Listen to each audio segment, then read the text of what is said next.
À Nairobi, Emmanuel Macron a accusé la Russie de coloniser l'Afrique. Sergei Lavrov a répondu en 3 mots. Qui mieux que la France sait ce qu'est le colonialisme? La pique fait mouche. En effet, ce n'est pas la Russie qui a quadrillé le continent pendant un siècle, ce n'est pas la Russie qui a imposé le franc CFA, et ce n'est pas la Russie que le Mali, le Burkina et le Niger ont chassé. Emmanuel Macron peut multiplier les sommets à Nairobi et les discours panafricanistes. La mémoire africaine, elle, ne se réécrit pas en un week-end. Le président français s'est rendu récemment en Afrique et a fait une série de déclarations qui me rendent stupéfait. Il a dit notamment que exiger le départ des troupes françaises qui étaient stationnées au Mali, c'était une erreur de la part des nouvelles autorités maliennes. Mais qui peut me dire au moins un résultat que les forces françaises ont atteint? La lutte contre le terrorisme? Non. La lutte contre la pauvreté? Non plus. On voit en même temps que les forces russes se battent activement contre le terrorisme. Bien sûr, il y a des défis, mais la question que je voudrais poser à M. Macron, d'où prennent les armes ces terroristes? Et moi, je suis sûr que lui, il sait parfaitement bien la réponse. Africains, réveillons-nous. Quand nos dirigeants nous font croire que c'est eux qui dirigent nos pays, alors que l'ordre vient de la France, on va écouter cette vidéo, il y en a deux. On va écouter la première vidéo et on revient sur la deuxième. Ok, écoutons la première. Au sommet Africa Forward à Nairobi, le président ivoirien Alassane Ouattara a lancé un appel pour une réforme en profondeur de l'architecture financière internationale. Pour le chef de l'État ivoirien Alassane Ouattara, le système financier actuel hérité de l'après-guerre n'est plus en phase avec les besoins du continent africain qui fait face à un déficit de financement annuel de 400 milliards de dollars. Valère Bouguet et Roland Bassa pour plus de précisions. Devant ses pairs et les décideurs économiques réunis à Nairobi au Kenya, au sommet Africa Forward, le président ivoirien Alassane Ouattara n'a pas mâché ses mots. Si l'Afrique regorge de talents et de projets, elle reste marquée par un environnement financier mondial jugé déséquilibré et inéquitable. Lors de sa prise de parole, le président ivoirien a pointé du doigt 3 anomalies majeures qui bloquent l'essor du continent africain. Sur le coût de la dette, les pays africains empruntent à des taux à 4 fois supérieurs à ceux des pays développés. Dans la première vidéo, quand on écoute bien cette journaliste et celui qui parle après la journaliste, on a l'impression que l'idée viendrait de Ouattara. C'est lui qui veut imposer son idée aux autres au niveau des changements économiques, monétaires en Afrique en fait. On va écouter le patron. Qu'est-ce qu'il va dire? Écoutons-le. Néanmoins, sur la réforme du franc CFA, qui est un point qui touche pas du tout cette partie de l'Afrique, mais sur l'Afrique de l'Ouest, moi, pour le coup, j'ai pris mes responsabilités. En 2019, en Côte d'Ivoire, j'ai dit, nous, on est prêt à lever tous les registres du jeu. Et donc, on a levé tous ces registres du jeu. Ils nous ont demandé de maintenir la garantie. La garantie, c'est quoi? C'est ce qui permet d'éviter que le change soit totalement flottant. Mais tous les systèmes de réserve qui existaient ont été levés. Et maintenant, c'est aux dirigeants africains de reprendre cette initiative. Je me suis entretenu il y a quelques semaines avec le président Ouattara en ce sens. Et il m'a dit qu'il allait reparler. Je sais qu'il a parlé aujourd'hui à plusieurs présidents de la région qui ne sont pas dans l'UEMOA. Ce que, me semble-t-il, l'intérêt de l'Afrique de l'Ouest, c'est aujourd'hui de dire, on arrête avec le nom franc CFA, on sort du système et de ses contraintes. Mais ce n'est toujours pas le cas. Mais c'est à leur main. Je peux pas prendre la décision. C'est pas moi qui gère la politique monétaire du Sénégal, de la Côte d'Ivoire ou autre. Mais ce n'est pas... On vient d'écouter le patron des dirigeants africains. Vous-même, vous l'avez écouté. Des gens qui nous disent depuis des années, oui, le franc c'est face à nous, le franc c'est face à nous. Voilà que le patron vient de dire que ils ont sauté seulement les verrous du franc CFA en 2019. Et ils ont failli sauter tous les verrous en plus.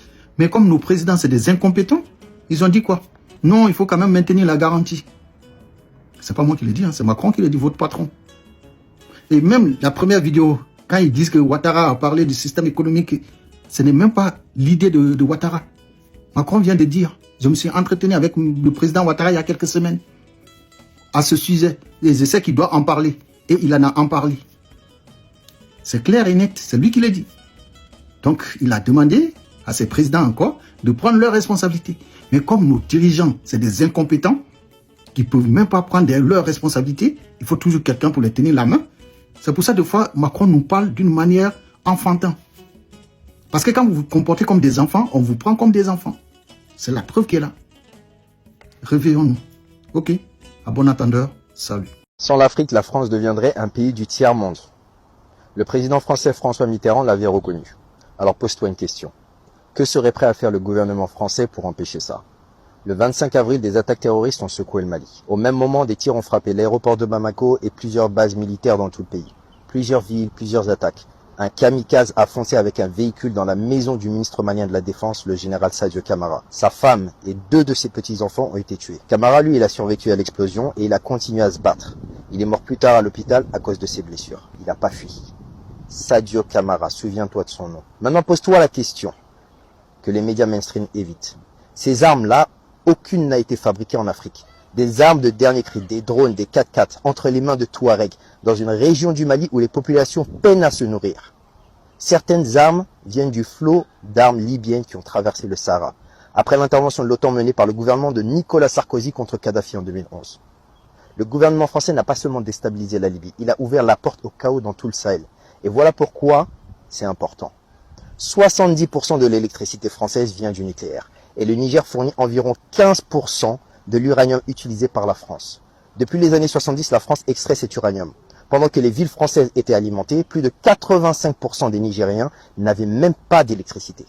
Le Mali est le 2e producteur d'or en Afrique. L'or représente 80% de ses exportations. La France, elle, n'a aucune mine d'or sur son territoire et pourtant, elle fait partie des 5 pays avec les plus grandes réserves d'or du monde. Aucune mine top 5 mondiale. Les calculs sont pas bons, Kevin. Avec le franc CFA imprimé en France et contrôlé par le Trésor français, plusieurs pays africains sont obligés de déposer leurs réserves dans des comptes français. Ils ne gardent qu'environ 30% de ce qu'ils gagnent. 14 pays souverains, une seule monnaie gérée à Paris. François Mitterrand l'avait dit en 1957. Sans l'Afrique, la France n'aura aucun point au XXIe siècle. Jacques Chirac l'a confirmé en 2008. Sans l'Afrique, la France glissera au rang de puissance mondiale à un pays du tiers-monde. Ce n'est pas une théorie, c'est un aveu. Alors quand 6 pays africains ont expulsé les troupes françaises entre 2020 et 2025 et commencé à vouloir contrôler leurs propres ressources, le Sahel est devenu la zone terroriste la plus meurtrière du monde. Un pays en guerre ne peut pas contrôler son or. Un gouvernement attaqué ne peut pas quitter le franc CFA. Et une Afrique en feu ne peut pas dire non. L'élite française n'a pas peur d'une Afrique faible. Ils ont peur d'une Afrique unie. Voilà. Otep, bonjour à tous. L'histoire nous a appris qu'il existe des hommes qui parlent au nom du peuple, tout en écrasant ce même peuple. Des hommes qui brandissent des mots de liberté, de souveraineté et de panafricanisme comme des slogans, alors que leurs actes prouvent qu'ils sont les ennemis même de cette idéologie divine. Pourquoi divine? Eh bien, la liberté physiologique pour les vrais êtres humains, elle n'est pas top tendance, ni manipulation. Elle est vitale. Lorsqu'elle sort de la bouche d'Emmanuel Macron, elle devient énigmatique, puisqu'elle est incompatible. Cet adjectif qu'il voudrait s'attribuer devient donc, je le répète, énigmatique. Et c'est justement leur but. Vous troubler, vous dégoûter de votre propre idéologie. Aujourd'hui encore, certains se proclament les vrais panafricanistes.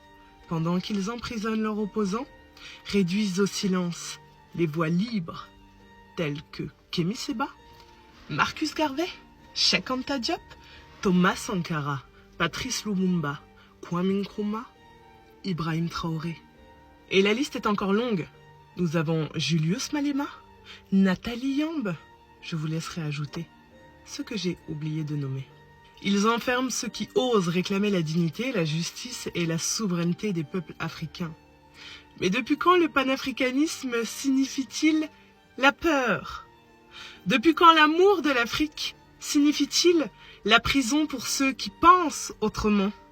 Depuis quand la souveraineté se construit-elle sur le silence du peuple? Le véritable panafricanisme ne se résume pas à des discours grandioses, à des uniformes, à des drapeaux ou des propagandes soigneusement mises en scène. Le véritable panafricanisme vit dans la liberté des peuples, dans le respect de la vérité, dans le courage de ceux qui refusent l'injustice, même lorsqu'ils sont menacés. Ceux qui luttent pour les libertés africaines, ceux qui défendent la souveraineté populaire, ceux qui osent dénoncer l'oppression malgré les prisons et les intimidations.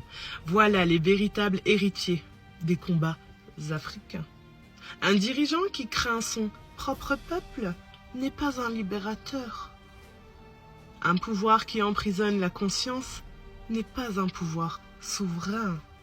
Et un homme qui utilise l'Afrique pour nourrir son ego personnel, ne peut pas parler au nom de l'Afrique. L'Afrique n'a pas besoin de nouveaux maîtres. Elle a besoin de peuples éveillés. Elle a besoin de justice. L'Afrique a besoin de vérité. Elle a besoin d'une jeunesse capable de reconnaître la différence entre la libération et la manipulation.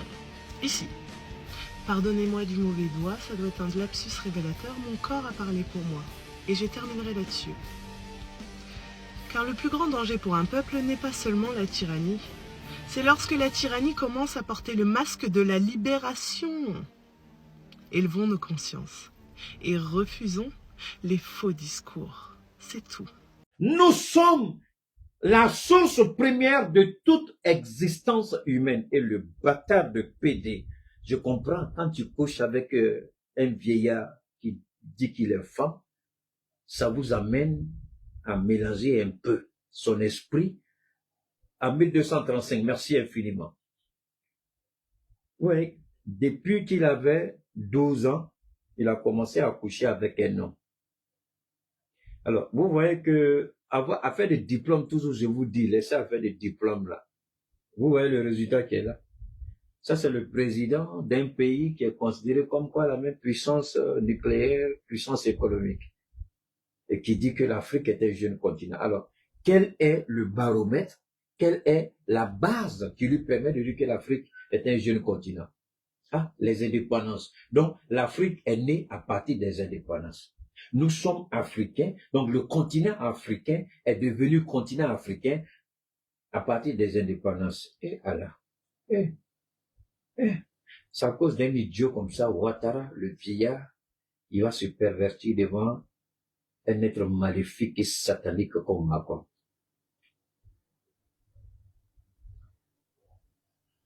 Non, est-ce que de vous à moi? Attendez. Je suis marié, je ne vais pas prendre l'exemple, bon, prenons l'exemple sur quelqu'un d'autre. Vous êtes marié depuis 10-15 ans avec votre épouse ou bien votre époux. 20 ans, 30 ans, et c'est à la 35e année que vous avez votre enfant, votre premier enfant. Après 35 ans de mariage. On dira, on dira quoi? Les nouveaux parents. C'est pas ça? Parce que l'enfant vient de naître, donc en fonction de l'enfant, on dit vous êtes des nouveaux parents. Mais est-ce que le fait de ne pas avoir d'enfant vous a exclu d'être parent? Est-ce que c'est le fait? Parce que quand vous regardez, maintenant, attendez, je viens, on dit nouveaux parents, c'est pas ça? Maintenant, quand on fait l'extrait de naissance de l'enfant, c'est ton nom et puis le nom de ton épouse. Mais en réalité, à un certain moment donné, on aura besoin de plus d'informations. Les informations qu'on aura besoin, est-ce que ce sera à partir de la naissance de l'enfant ou on va remonter à la période où vous étiez copain-copine, fiancé et puis marié? Mais si on part selon l'administration, on va remonter juste à la période où vous êtes marié. Mais sur le plan de l'existence humaine, des relations humaines, le jour de votre mariage, c'est pas le jour où vous êtes connus. Le mariage est la consécration de votre amour. Mais avant le mariage, vous étiez ensemble. Vous étiez copains, vous étiez copines. Peut-être même que vous étiez à l'école primaire ensemble. Peut-être que vous étiez même au collège, déjà vous étiez copains-copines. D'accord? On a tous connu ça, hein? On ne s'est pas levé comme ça parce que tu ne connais pas quelqu'un qui a la preuve pour les non. Vous êtes ensemble, copains-copines. Maintenant, quand c'est bien soulevé, là, vous dites aux parents et puis vous allez devant le maire après. On a tous connu ça. Donc, votre union, votre vie, votre amour ne commence pas le jour du mariage. Mais le jour du mariage est la consécration. Ça, c'est un. La naissance de l'enfant n'est pas le jour où vous êtes parents. La conception. Mais vous étiez parents bien avant la conception. Parce que tout simplement, le moment de la conception, le moment de la fécondité, aussi bien la femme que l'homme, il y a eu peut-être un petit retard. Mais en temps réel, si vous n'étiez pas prêt pour être parent, la conception de l'enfant peut être un sujet de dislocation même du foyer. Donc, vous avez chéri l'idée dans le cœur, les deux, d'avoir un enfant. À un moment donné, même la femme, elle vit un stress parce que les parents du mari même vont mettre la pression sur elle pour dire que, et si elle ne peut pas te donner un enfant, il faut prendre une autre femme. On voit ça. Il faut pas une concubine. Même si vous êtes marié à la mairie, prenez une concubine. Mais attention, mais dès l'instant où vous êtes devant le maire, que vous pensez que vous êtes suffisamment prêt, donc vous êtes préparé à être parent, pas le jour où madame est tombée enceinte, mais dès l'instant où vous avez décidé de lier vos deux vies, depuis cet instant-là, vous avez décidé d'être parent. Vous avez commencé à tout planifier pour être parent. La naissance de l'enfant ne fait que concrétiser ce que vous avez planifié depuis des années. L'amour qu'il faut porter à l'enfant, s'il faut acheter une nouvelle maison, s'il faut acheter une voiture, si vous faites, vous planifiez tout ça. Donc, ce n'est pas quand l'enfant naît que vous êtes un parent. La conception, ou bien si je peux, la préparenté, parce que la femme aussi, attendez, est-ce que dès que la femme, il y a l'ovulation, est-ce qu'elle prend 9 mois, non, pour accoucher, mais pendant les 9 mois, vous planifiez. Hein? C'est pas le jour où l'enfant naît. Parce que la femme aussi, elle va faire les visites prénatales. Elle va faire les visites prénatales. Donc, la période de la visite prénatale, on ne prend pas tout ça en compte, mais tout ça fait partie du bien-être de l'enfant. Voilà pourquoi on dit, pour déceler des anomalies quand la femme est enceinte, on fait tous les examens possibles. Si on voit une anomalie, on dit, il faut appeler monsieur, on va lui aussi faire son examen. Mais quand il n'y a pas d'anomalie, vous êtes des parents. Donc, dès l'instant où madame commence les visites prénatales, déjà vous êtes des parents. Dès la conception, dès le rapport, dès les premiers rapports, même s'il y a 20 ans, vous êtes déjà des parents préparés à accepter ou à recevoir votre enfant. Alors, le bâtard qui est là, qui prend plaisir à coucher avec une vieille carcasse appelée Brigitte, il nous dit l'Afrique est un jeune continent. Et vous avez les vieillards et les idiots présidents qui étaient là-bas. Personne n'a été capable de recadrer cette merde, cette racaille de Macron. Maintenant, lui, il vient réécrire l'histoire des Africains devant les Africains, et aucun président africain n'est en mesure de lui dire c'est une erreur. Comment l'Afrique peut être le berceau de l'humanité et un bâtard vient dire c'est un jeune continent. S'il dit des jeunes États, je peux comprendre. Je répète, s'il dit des jeunes États, les jeunes États africains, là, c'est vrai, mais pas le continent jeune. Et personne n'a été capable là-bas. Les conseillers qu'on paye avec votre argent, vous les Ivoiriens qui avez la sale gueule pour nous insulter, là, ils ont dit ça là-bas. Votre grand-père qui est là-bas comme président, Amassé Kapma, Bachirou qui prend son temps à trahir Ousmane Sonko, il était là-bas, il n'a pas été capable de parler. Des jeunes États, d'accord, mais pas un jeune continent. Ça, c'est la première remarque que je voudrais formuler. Tout le monde se concentrait sur les propos qui sont sortis de sa bouche, c'est vrai. Mais le fait de nous traiter ainsi, il essaie de dire qu'on est idiot, on n'est pas à mesure. Parce que quand vous dites à quelqu'un qu'il est jeune, ça veut dire que vous refusez de reconnaître à la personne certaines autorités. Votre enfant, avant de lui acheter une voiture, moi je préfère les voitures, les motos, je suis pas trop fan de ça parce que c'est trop compliqué. 2 euros là, c'est trop bien. Avant, vous dites, d'accord, à 18 ans, il va falloir que tu passes ton permis. Mais à 15 ans, 12 ans, vous ne pouvez pas l'acheter une voiture. Non, il a 18 ans déjà, à 18 ans, vous dites, d'accord, il faut passer le permis d'abord. Il passe le permis. Avant 18 ans, s'il a 16 ans qu'il passe le permis, il ne peut pas conduire sans vous. Il faut que vous soyez dans le véhicule avec lui et pour qu'il puisse conduire. Vous avez votre permis. Ça, c'est la loi qui le dit. Maintenant, c'est 18 ans, il peut conduire. Alors, lui, il nous dit, on est jeune. En d'autres mots, on n'a pas les moyens, on n'a pas la capacité de nous projeter et faire certaines choses. On aura toujours besoin d'eux, du fait que eux, ils sont plus vieux que nous, ils sont plus outillés que nous, plus informés que nous, plus renseignés, plus formés que nous. Donc, nous, on doit être toujours en position de demander assistance, assistance, assistance. Et quand ils disent ça,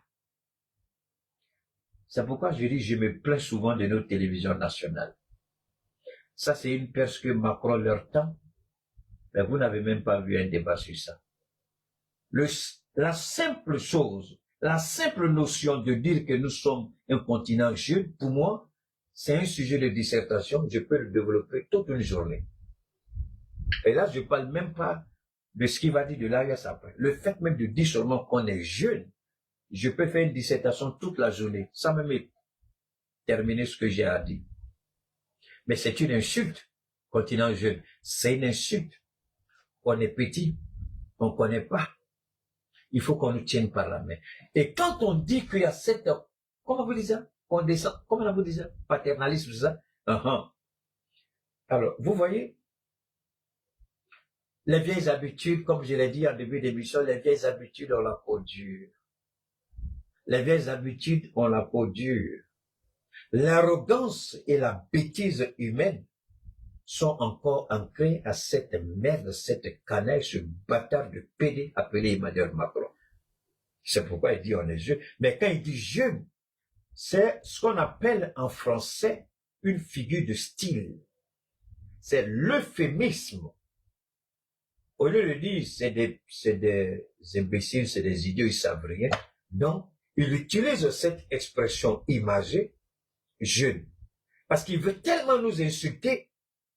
S'il se contrôle, il n'a pas pu se contrôler, et puis c'est quelqu'un, il était sous l'effet de la drogue. Ça, je peux le dire sans me tromper. Tous ceux qui connaissent et qui ont étudié les comportements de ceux qui se droguent, on le voit. Il a été surpris avec la drogue dans son train. Le jour, ils allaient en Ukraine, là. Dans le train, vous n'avez pas vu? Quand le Premier ministre britannique et puis qui là même, ils sont entrés, il a pris ça, il l'a mis dans sa poche. Et quand il parlait, vous pouvez voir tous ceux qui avaient le lait caillé qui était là. Le lait caillé. Quand vous voyez le lait caillé et puis la réaction de l'homme tout seul, vous savez qu'il était sous le feu de la drogue. Et puis il s'est levé.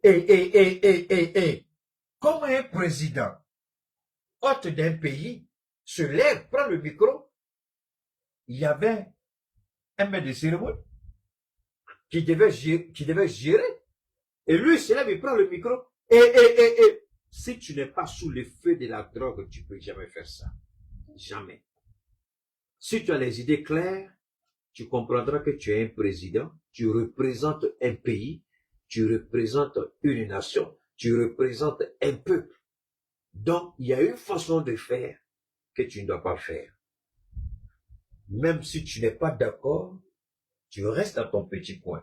Mais il s'est levé pour parler, si comme c'est lui qui recevait les gens.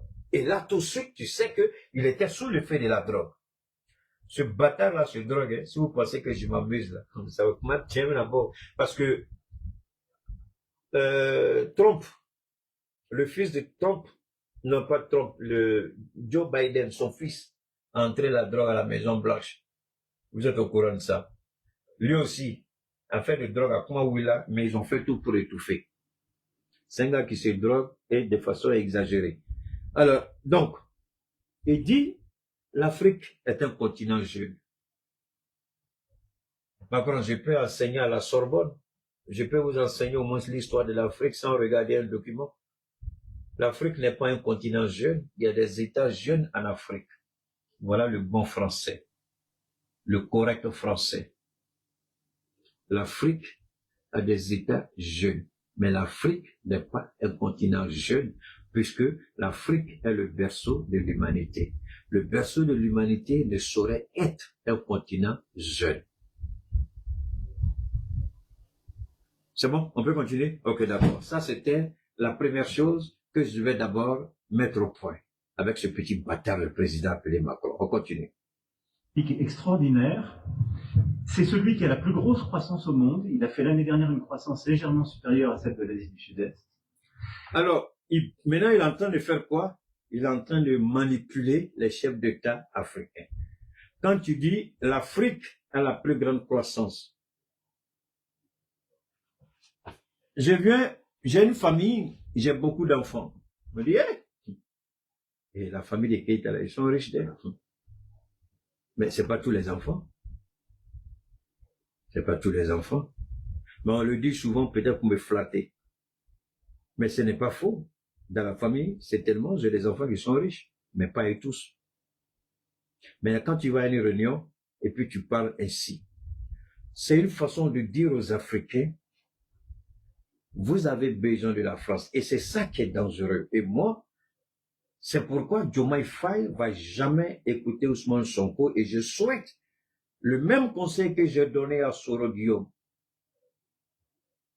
Il a dit, j'attends que Ouattara me chasse lui-même. Je vais donner le même conseil à Ousmane Sonko. Il a le soutien de son peuple. Il a la confiance de son peuple. Qu'il ne fasse pas la même erreur que Soro Guillaume. Je lui demande de rendre sa démission et se préparer pour être candidat aux prochaines élections. Parce que s'il ne fait pas attention, Diomaye va l'utiliser et au moment où ils vont approcher les élections, Diomaye fera tout pour que Sonko ne soit pas candidat et lui permettre d'aller au deuxième tour, c'est-à-dire faire un deuxième mandat. Et quand il va commencer son deuxième mandat, c'est là qu'il va prendre un décret pour permettre à Sonko d'être candidat. Après que lui, il ait fait ses 10 ans, Sonko. Parce que même la question de changer le pouvoir en pouvoir législatif. Comme vous allez aux élections, comme l'a fait le Togo, là, comme c'est le cas en Italie, en Espagne, il refuse. Donc, il a fait déjà 2 ans. Alors que la première année déjà, cette loi devait être votée, mais il refuse. Il ne va pas accepter. C'est quand il va aller au deuxième, à faire son deuxième mandat là, peut-être qu'il va accepter. Et Ousmane Sonko, je lui dis, il n'a qu'à quitter la tête haute avec le soutien des Sénégalais. Et ils vont le forcer comme ils ont forcé Macky Sall dans la rue pour que la voix de la raison soit entendue. Maintenant, il est en train d'embobiner les Africains. Mais le Sénégal est sous le poids d'une dette. Une dette que la Banque mondiale, le FMI, une dette que toutes ces deux institutions ont masquée, ont cachée. Mais aujourd'hui, le Sénégal doit payer cette dette. Elle n'a pas le choix. Il faut qu'elle paye cette dette. Mais là, quand il parle de l'Afrique, mais aujourd'hui, la performance économique en Afrique, c'est 3 pays. Il ne faut pas se blaguer. Je ne dis pas l'Afrique de l'Ouest, je dis l'Afrique, même pas le Nigeria. Au sein de la CEDEAO, ce sont les 3 pays qui ont la meilleure performance économique. Devant la Côte d'Ivoire, devant le Sénégal. Allez-y, regardez. Si vraiment encore vous croyez à ces institutions de notation, allez-y, regardez. Ce sont les 3 pays qui sont en tête au sein de la CEDEAO. Je dis bien les 3 pays. Les 3 pays sont en tête au sein de la CEDEAO. Donc, en Afrique, à l'exception peut-être du Maroc, que je respecte et qui est sur de bonne voie, l'Afrique du Sud un peu, très peu de pays peuvent dire qu'elles ont une meilleure performance économique que les pays de l'AES. Ça, c'est une réalité. Bon, maintenant, quand il parle, de quoi il parle, je ne sais pas. Mais comme c'est un charmeur, mais un idiot, une bêtise, un traître, un menteur, un corrompu et un voleur. Macron n'a en lui aucune dignité en tant qu'être humain. Macron est une pourriture et une saleté. Il croit avoir la grande gueule pour parler de l'Afrique, mais je lui demanderai tout simplement de bien s'occuper de la vieille carcasse qu'il a comme femme. Un PD ne saurait donner des conseils à des hommes comme nous.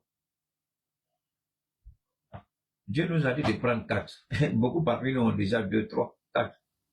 Et toi, tu prends plaisir avec une vieille carcasse.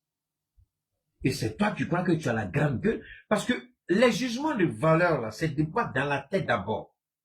Si toi, tu pas, alors, vous comprenez que ce n'est pas étonnant qu'ils disent que l'Afrique est un continent jeune. Je dis, il aurait pu dire, les États africains sont jeunes. Ça, c'est vrai. Mais l'Afrique n'est pas un continent jeune. Maintenant, pour que lui dise que l'Afrique est un continent jeune, parce qu'il confond l'Afrique avec la vieille femme qu'il a à la maison. Il confond l'Afrique avec la vieille carcasse qu'il a. Il confond l'Afrique avec sa vieille merde qu'il a, le garçon merde qui se prétend être femme. Peut-être que c'est avec cette merde-là qu'il mélange les deux, et dans sa tête, tellement la drogue est montée, il mélange. Il nous dit que non, petit, toi tu es quitté sur quelle planète et puis tu m'as dit que l'Afrique est jeune. Depuis quand l'Afrique, le berceau de l'humanité. Comment le berceau de l'humanité peut être jeune? Ah, j'ai oublié. Ouais. La vieille carcasse qu'il a, on a oublié. Marier des femmes qui sont dignes. Bon, lui n'a pas marié femme, mais ça vaut la peine de donner ce conseil. Ça vaut pas la peine. Continuons. Il faut le regarder totalement différemment. Et en effet, c'est un continent que je ne veux plus que la France regarde d'un côté comme étant un précaré, ou je ne veux plus. Vous voyez, ça vient doucement. Le langage est trop simple. Je ne veux plus. Vous voyez? Si c'est quelqu'un qui voudrait parler, et puis de façon honnête, la France ne devrait plus. Voilà ce qui aurait dû être dit. Mais je ne veux. Toi t'es qui n'aime pas Djoula, PD. Toi t'es qui Dangadé, bâtard que tu es, Macron. Il dit le jeu ne tient pas ici. Parce que nous, on ne te connaît pas. Nous, on connaît la France. Tu es président pour quelques mois encore et puis c'est fini. Les Français même ont déjà lancé le compte à rebours. D'ici le mois de mai 2027, tu seras plus président. Donc, ça tient pas. Il dit il est panafricain. Mais le langage n'a pas changé. Le chien ne change pas sa façon de s'asseoir. Et l'idiot continue encore de nous faire des leçons sans se rendre compte qu'il nous donne des leçons. Écoutez la bêtise humaine. D'entreprise aurait en quelque sorte tous les droits ou tous les contrats qui leur seraient garantis parce que c'était l'Afrique francophone, ou parfois certains considéraient que la France donnait une forme... Alors, hey,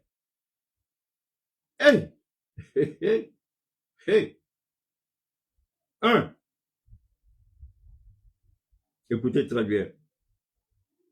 Écoutez très bien. Qui détient les parts de marché en Côte d'Ivoire? Ce sont les entreprises françaises. Il prétend que ce n'est pas vrai. Mais dans les 11 accords secrets que De Gaulle avait fait signer, quand nos pays accédaient à l'indépendance, est-ce que jusqu'à aujourd'hui, ces 11 accords secrets ne sont-ils pas, enfin, c'est ça, ces 11 accords ne sont-ils pas respectés en Côte d'Ivoire, au Bénin, en Guinée, au Gabon, au Tchad, patron?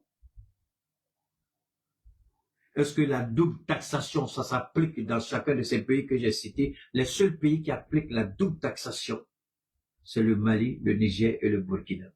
Parce que dans les 11 accords secrets, je vais vous donner une seule, pas beaucoup, une seule, pas trop, par rapport à ce qu'il a dit, par rapport aux entreprises.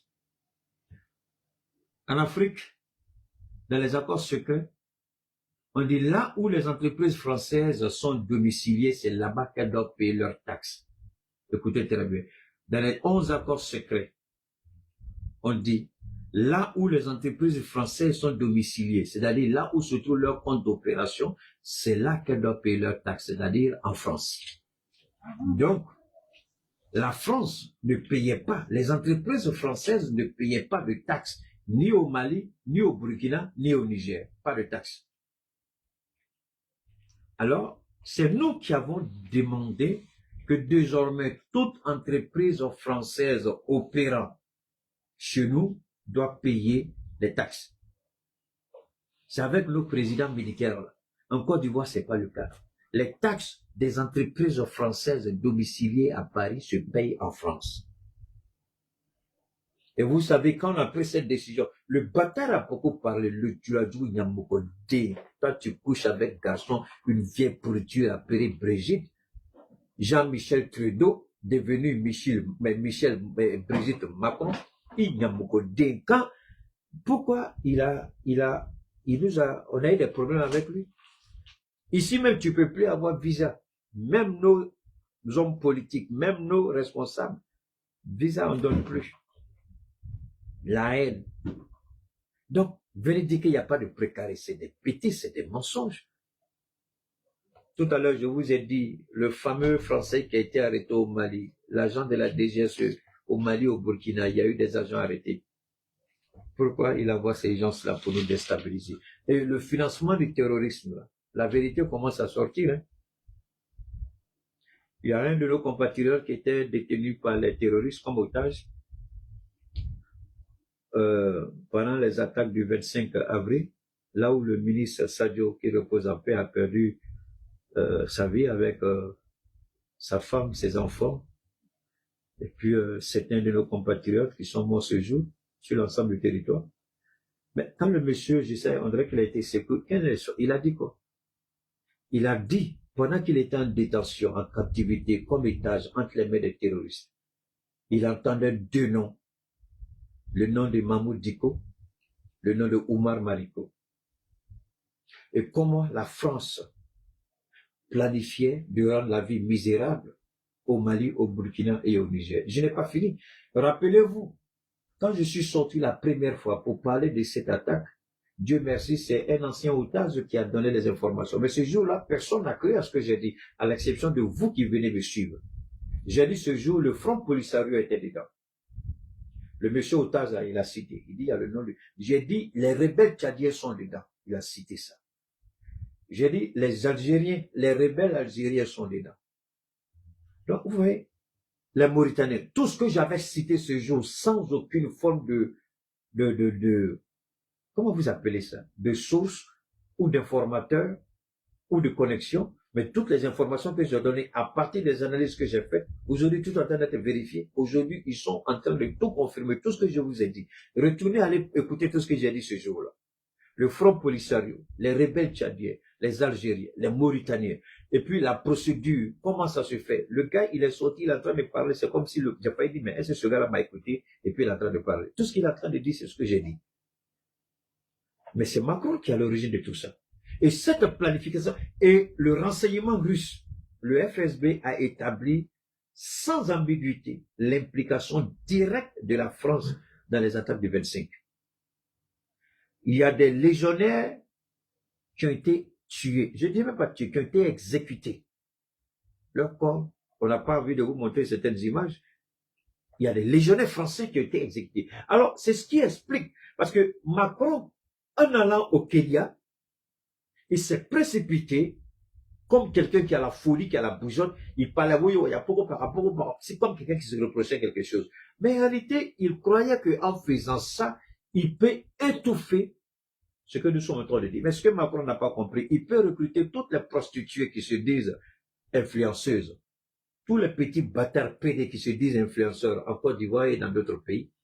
Ils ne pourront jamais nous arriver à la cheville parce que nous avons plus de crédibilité, plus de valeur et nous sommes mieux écoutés que ces personnes-là. Parce que nous nous battons pour l'Afrique. Et le combat qu'ils mènent, c'est le faux combat. Quand j'ai cité le nom de Mahmoud Dicko, le monsieur a cité ça. J'ai dit Mahmoud Dicko, c'est pourquoi j'ai dit à la ministre du Transport, là, j'ai dit, vous pouvez détester Keïta, ne détestez pas le messager. Écoutez le message. Je lui ai dit ce que j'ai dit tout à l'heure. Elle n'a qu'à faire le point des camions citernes qui ont été brûlés, les cars de transport qui ont été brûlés. Elle fait le point et puis on fait une conférence de presse pour dire voilà ce que le Mali a perdu. Et la maison de Oumar Mariko doit être saisie pour être vendue. La justice doit faire un travail jusqu'au... Parce qu'on a l'habitude de s'asseoir, on attrape et puis on voit rien. Depuis on a attrapé le français, là, on voit pas. Monsieur le président Assimi Goïta, nous on est... Franchement, on souhaite voir un résultat. À cause de Dieu. Ceux que vous avez attrapés là, commencez à les juger. Parce que la prison commence à être petite. Placité quand nous bébés.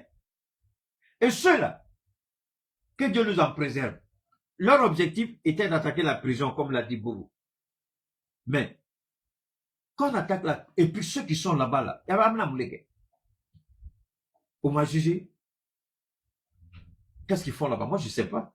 On attrape quelqu'un, on reconnaît qu'il faisait l'espionnage. Mais c'est une atteinte à la sécurité nationale. Moi, je ne sais pas ce qu'on attend. Ça fait combien d'années maintenant le monsieur il est détenu là? Vous les gardez pourquoi? Moi, je ne sais pas. Monsieur le ministre de la Justice, quel est le problème? Vous allez nous dire que depuis tout ce temps-là, vous n'avez pas pu faire enquête et que vous n'avez pas établi la responsabilité du monsieur. Son téléphone a parlé. Si vous ne lui reprochez rien, laissez-le, il n'a qu'à rentrer chez lui. Mais si vous lui reprochez quelque chose, il faut le juger. C'est la même chose avec les choses, avec les Moutaratal. Vous saisissez tous les biens des Moutaratal, vous vendez et puis vous commencez à payer ce qu'on appelle réparation. Ce Moutaratal est reconnu coupable. Vous saisissez tout. Sa famille n'a qu'à aller location quelque part. On s'en fout. Vous saisissez tout. Et puis vous vendez. Parce qu'il y a des gens qui ont perdu leur véhicule. les transporteurs veulent être remboursés. Qui va les rembourser? Les gens qu'on a attrapés n'ont pas commencé à rembourser. Il faut qu'on commence à rembourser ceux qui ont été saisis. Donc, quand vous écoutez un bâtard comme ça, un PDR ratin dévergondé comme Emmanuel Macron, une saleté, une pourriture qui parle avec sa gueule sale, qui est remplie de drogue, là, il se drogue et puis il vient parler devant les gens. Lui, il va nous dire quoi? Il est panafricain à cause des prostituées là qu'il a recrutées, avec les PD qu'ils ont recrutés comme influenceurs. C'est là que tu te dis panafricain. Tu crois que c'est le jour au lendemain qu'on devient panafricain? Idiot, saleté de merde, Macron. On va écouter cette merde et puis on va continuer. La France garantit quoi qu'il advienne en étant là à faire ou défaire les gouvernements. C'est fini. Depuis 2017, c'est terminé. D'abord parce que bien avant 2017, nos entreprises avaient commencé à perdre des parts de marché en Afrique francophone. On le commentait peu, mais c'était le cas, parce que c'est compétitif, l'Afrique. Je le dis toujours, et je mets ce bâtard représentant au défi, et je mets Orange Mali au défi, et je mets tout le monde au défi. Allez chercher sur les différentes plateformes de recherche. Regardez ce que Orange Mali gagne par an, et ce que Orange Côte d'Ivoire, Sénégal gagne. Vous mettez Orange Côte d'Ivoire, Orange Sénégal, vous mettez les bénéfices nets réalisés par an, Orange Mali gagne plus que ces deux. Et les hommes qui étaient là, les politiciens qui étaient là, Orange Mali, qu'est-ce qu'ils ont fait? Il y a même ici, et Ibrahim a eu le courage de casser, mais au Mali, ici, on n'a pas encore cassé, malheureusement. Souvent, moi, je me pose la question, je regarde certaines choses, je ne peux pas dire ça. Parce que si tu dis demain matin, on vient te demander d'aller t'expliquer. Il y a des entreprises que les gens ont créées avec Orange. Au lieu que Orange recrute directement, non. Ce sont ces entreprises-là qui recrutent pour Orange. Et ces gens sont facturés. Alex, je prends un exemple. Orange dit, moi j'ai besoin de 200 personnes. Je peux les payer 300 000 par mois. L'entreprise qui est chargée de placement trouve les 300 personnes. Et Orange paye les 300 personnes ou les 200 personnes directement en signant le chèque à la boîte de placement. Donc la boîte de placement vous donne 200 employés à raison de 300 000 francs par mois. Et c'est la boîte de placement qui reçoit l'argent. Et la boîte de placement qui va vous engager va vous donner peut-être entre 100 000 et 125 000. Le reste, ça, c'est directement pour eux, dans leur poche. C'est à prendre ou c'est à laisser. Et ça continue à exister au Mali. Ibrahim a dénoncé ça la dernière fois au Burkina, je crois l'année dernière, il dit c'est terminé. Au Mali, je ne sais pas. Faut qu'on peut garder. Mais vous voyez, c'est ça qui nous tue au Mali. Il y a certaines réalités, il faut qu'on arrête avec. Il y a certaines choses, il faut que le président prenne. C'est pourquoi j'ai dit, Assimi n'a qu'à placer ses hommes pour que le pays avance au rythme qu'il veut. Parce que jusqu'à présent, le pays n'avance au rythme de ceux qui mettent les bâtons, ou même ceux qui jettent les pots de bananes devant le président. Pour lui, il est en train de se décarcasser pour faire un boulot extraordinaire, mais quand les Maliens regardent, on sait que le président travaille, mais on se dit, on ne voit pas beaucoup. Beaucoup de gens disent ça, mais est-ce qu'ils ont tort? Non. Nous, on aurait souhaité, moi, ministre du Transport, je fais le point tout de suite avec les transporteurs, avec les transitaires, pour voir les camions qu'on a perdus, les camions citernes. Hein? Je fais la part des choses, les camions citernes, gasoil, essence, gaz, butane, tout ce qu'on a perdu, je fais le point. Mais jusque-là, on n'a jamais fait une conférence de presse pour dire aux Maliens, voilà le nombre de camions citernes qui ont été brûlés. On les a reçus, le Premier ministre les a reçus, les a accompagnés, mais ça ne suffit pas. Parce que le ministre du Transport aurait dû organiser des conférences de presse et puis parler au quotidien. Quand les hydrocarbures rentrent à travers les citernes, 2 ministères sont directement impliqués, 2 ou 3.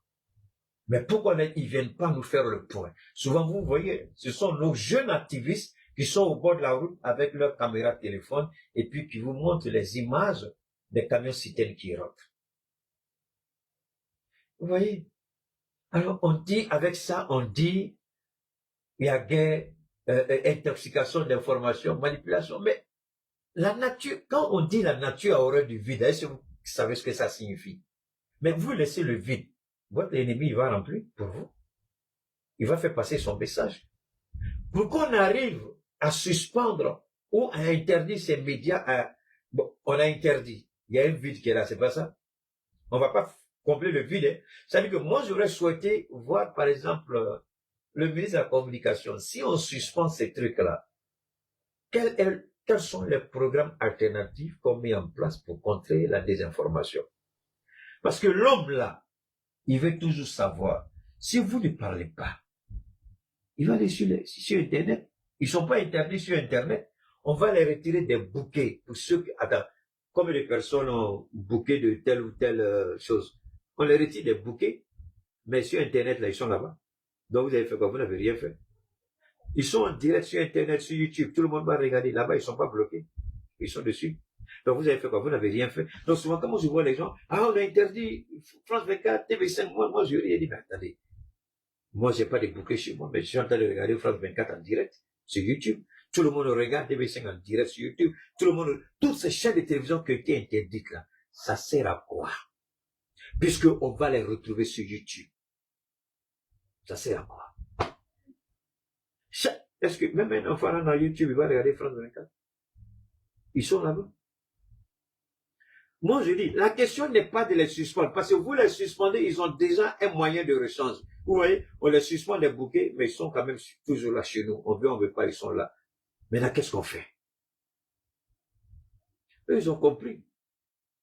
Il faut le travail de ceux qui leur demandent de faire ce travail. Parce que c'est des millions de dollars, c'est des millions d'euros qu'on leur donne pour faire ce qu'ils font. Nous, chez nous aussi, qu'est-ce qu'on fait? On s'assoit, on se croise les bras bien, on lit le journal et puis c'est fini. Édition spéciale, c'est terminé.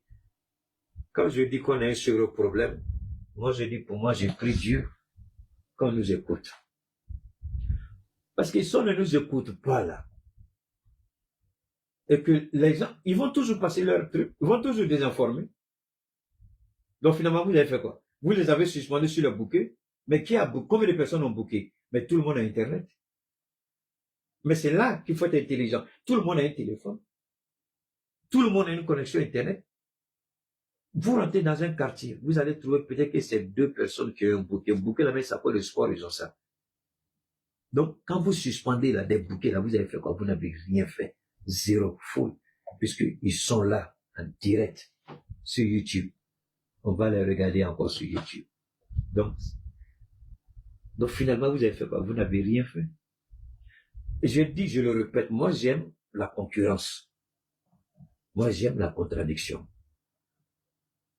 La question, je l'ai dit, ça fait 1 an, 2 ans. J'ai dit la question de faire ça là, c'est zéro. Ça dit, toi tu dis à quelqu'un, tu veux faire ça. Mais toi-même chez toi là, tu as des gens qui peuvent faire la même chose, mais qui sont incapables de faire. Bon, toi tu l'as condamné, c'est d'accord, mais chez toi-même, pourquoi tu ne parles pas là-bas? Il y a des vérités qu'on va dire tout de suite. Les pouvoirs vont se fâcher avec moi. Parce que moi, je dis, vous perdez votre temps pour dire, il faut suspendre.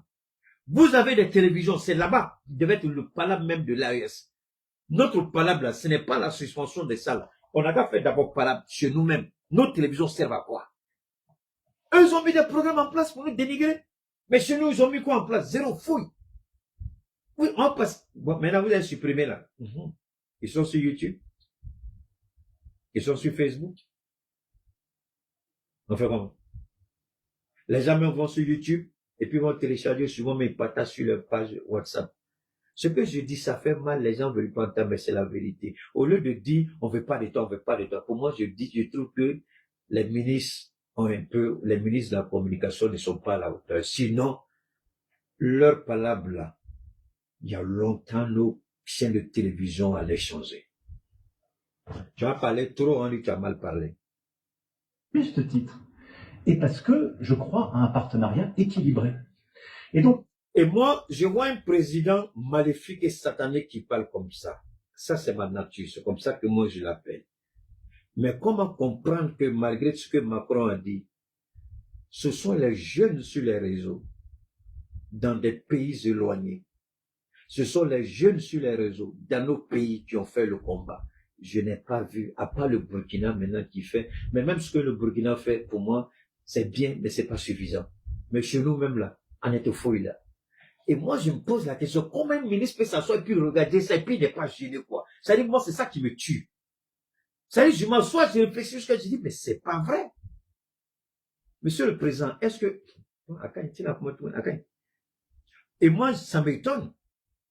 Comment nos premiers ministres ne peuvent pas interpeller nos ministres de la communication? Moi, ça m'étonne, quoi. Au lieu de nous concentrer, on va les suspendre, Monsieur le Premier ministre, à cause de Dieu, appelez vos ministres de la communication, là. S'ils ne peuvent pas, ayou labla. Ou bien le président n'a qu'à les nommer ambassadeur quelque part. Mettez des militaires à la tête de nos chaînes de télévision. Macron, un bâtard comme ça, il vient nous insulter et personne, moi je n'ai pas dit d'aller faire débat pour insulter bâtard, ça c'est Keïta. Mais vous pouvez faire un débat et puis humilier. Parce qu'il sait qu'on ne fera rien. Il sait qu'on ne dira rien. Voilà pourquoi il se donne à cœur joie à chaque moment. Est-ce que ça là, c'est compliqué pour un ministre de comprendre? Est-ce que ça, c'est compliqué pour un directeur de télévision de comprendre? Ils vont dire qu'ils ne savent pas ça. C'est un sérieux. C'est un sérieux. Pourquoi il s'est donné à cœur joie? Parce que quand il regarde nos télévisions, il n'y a aucun programme pour le contrer. C'est la voie libre. C'est le boulevard. C'est l'autoroute. Il n'y a pas d'arrêt. Il n'y a rien. C'est tout. Mais c'est ça qui est là. Comme Macron vient dire devant les Africains, l'Afrique est un continent jeune. Et il n'y a pas de télévision dans l'AES capable de répondre à Macron. Macron vient, il dit, je suis plus panafricain. Il n'y a pas de télévision dans l'AES pour dire ce que tu as dit est faux. Eh Allah, Seigneur Dieu, il faut nous aider. Transformation qu'on fait depuis 10 ans, c'est une transformation qui a consisté à dire, partout en Afrique, on croit à la souveraineté des États et à leur intégrité. Et ça, on ne peut pas répondre. Il y a un coup d'État au Mali.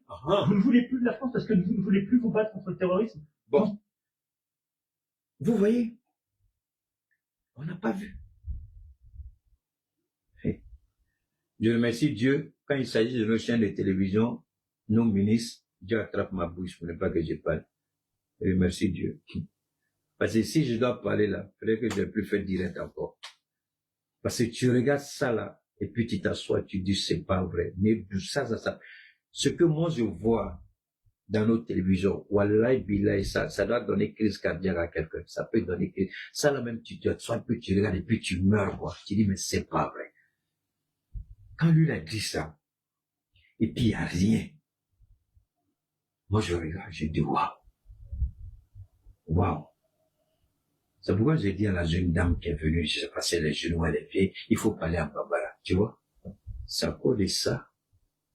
Mais dis moi, je fais plus direct en Bambara. Et tu vas te tuer pour expliquer, fou de à Titarochi. Donc, je parle pour moi, si je dis en français, les bâtards qui sont là-bas, hein, moi, c'est pour m'écouter, là. C'est pas mieux. Est-ce que ça, la même, quand tu t'assois, toi, dans l'AES, et puis tu vois ça, tu veux dire, ah non, nos journalistes là, non, on attend, ils vont sortir tout de suite. Fouille. Zéro. Hey. Dieu n'a qu'à nous aider. Seigneur Dieu, faut nous aider. C'est pas vrai. Comment on peut écouter ça? Et moi, ce qui me fait mal, moi, j'estime que un ministre est là pour un résultat. Tu n'as pas été voté, tu as été choisi, tu es venu pour faire un travail. Et les conditions dans lesquelles le ministre est choisi, je pense peut-être que c'est parce que le Premier ministre ou les premiers ministres n'ont pas donné des cahiers de charges, des feuilles de route au ministre de la Communication. C'est comme ça que je comprends. Parce que un Premier ministre qui te donne une feuille de route quand tu es nommé ministre de la Communication, et puis le Premier ministre s'assoit lui-même et puis voit ça, il doit être en mesure de t'appeler tout de suite et rendre ta démission. C'est tout. Moi, c'est ça, je m'attends. Tous les 3 ministres de la Communication, là, ils n'ont qu'à rendre leur démission. Ils vont rendre un service énorme à l'AES. C'est pas seul, ils rendent démission en même temps, on renvoie tous les directeurs de nos 3 télévisions. Ils vont rendre un service énorme parce que jusqu'à ce qu'ils nous rien donné, quoi. Comment on peut s'asseoir, regarder quelqu'un qui insulte et puis on n'est même pas capable d'apporter la réplique?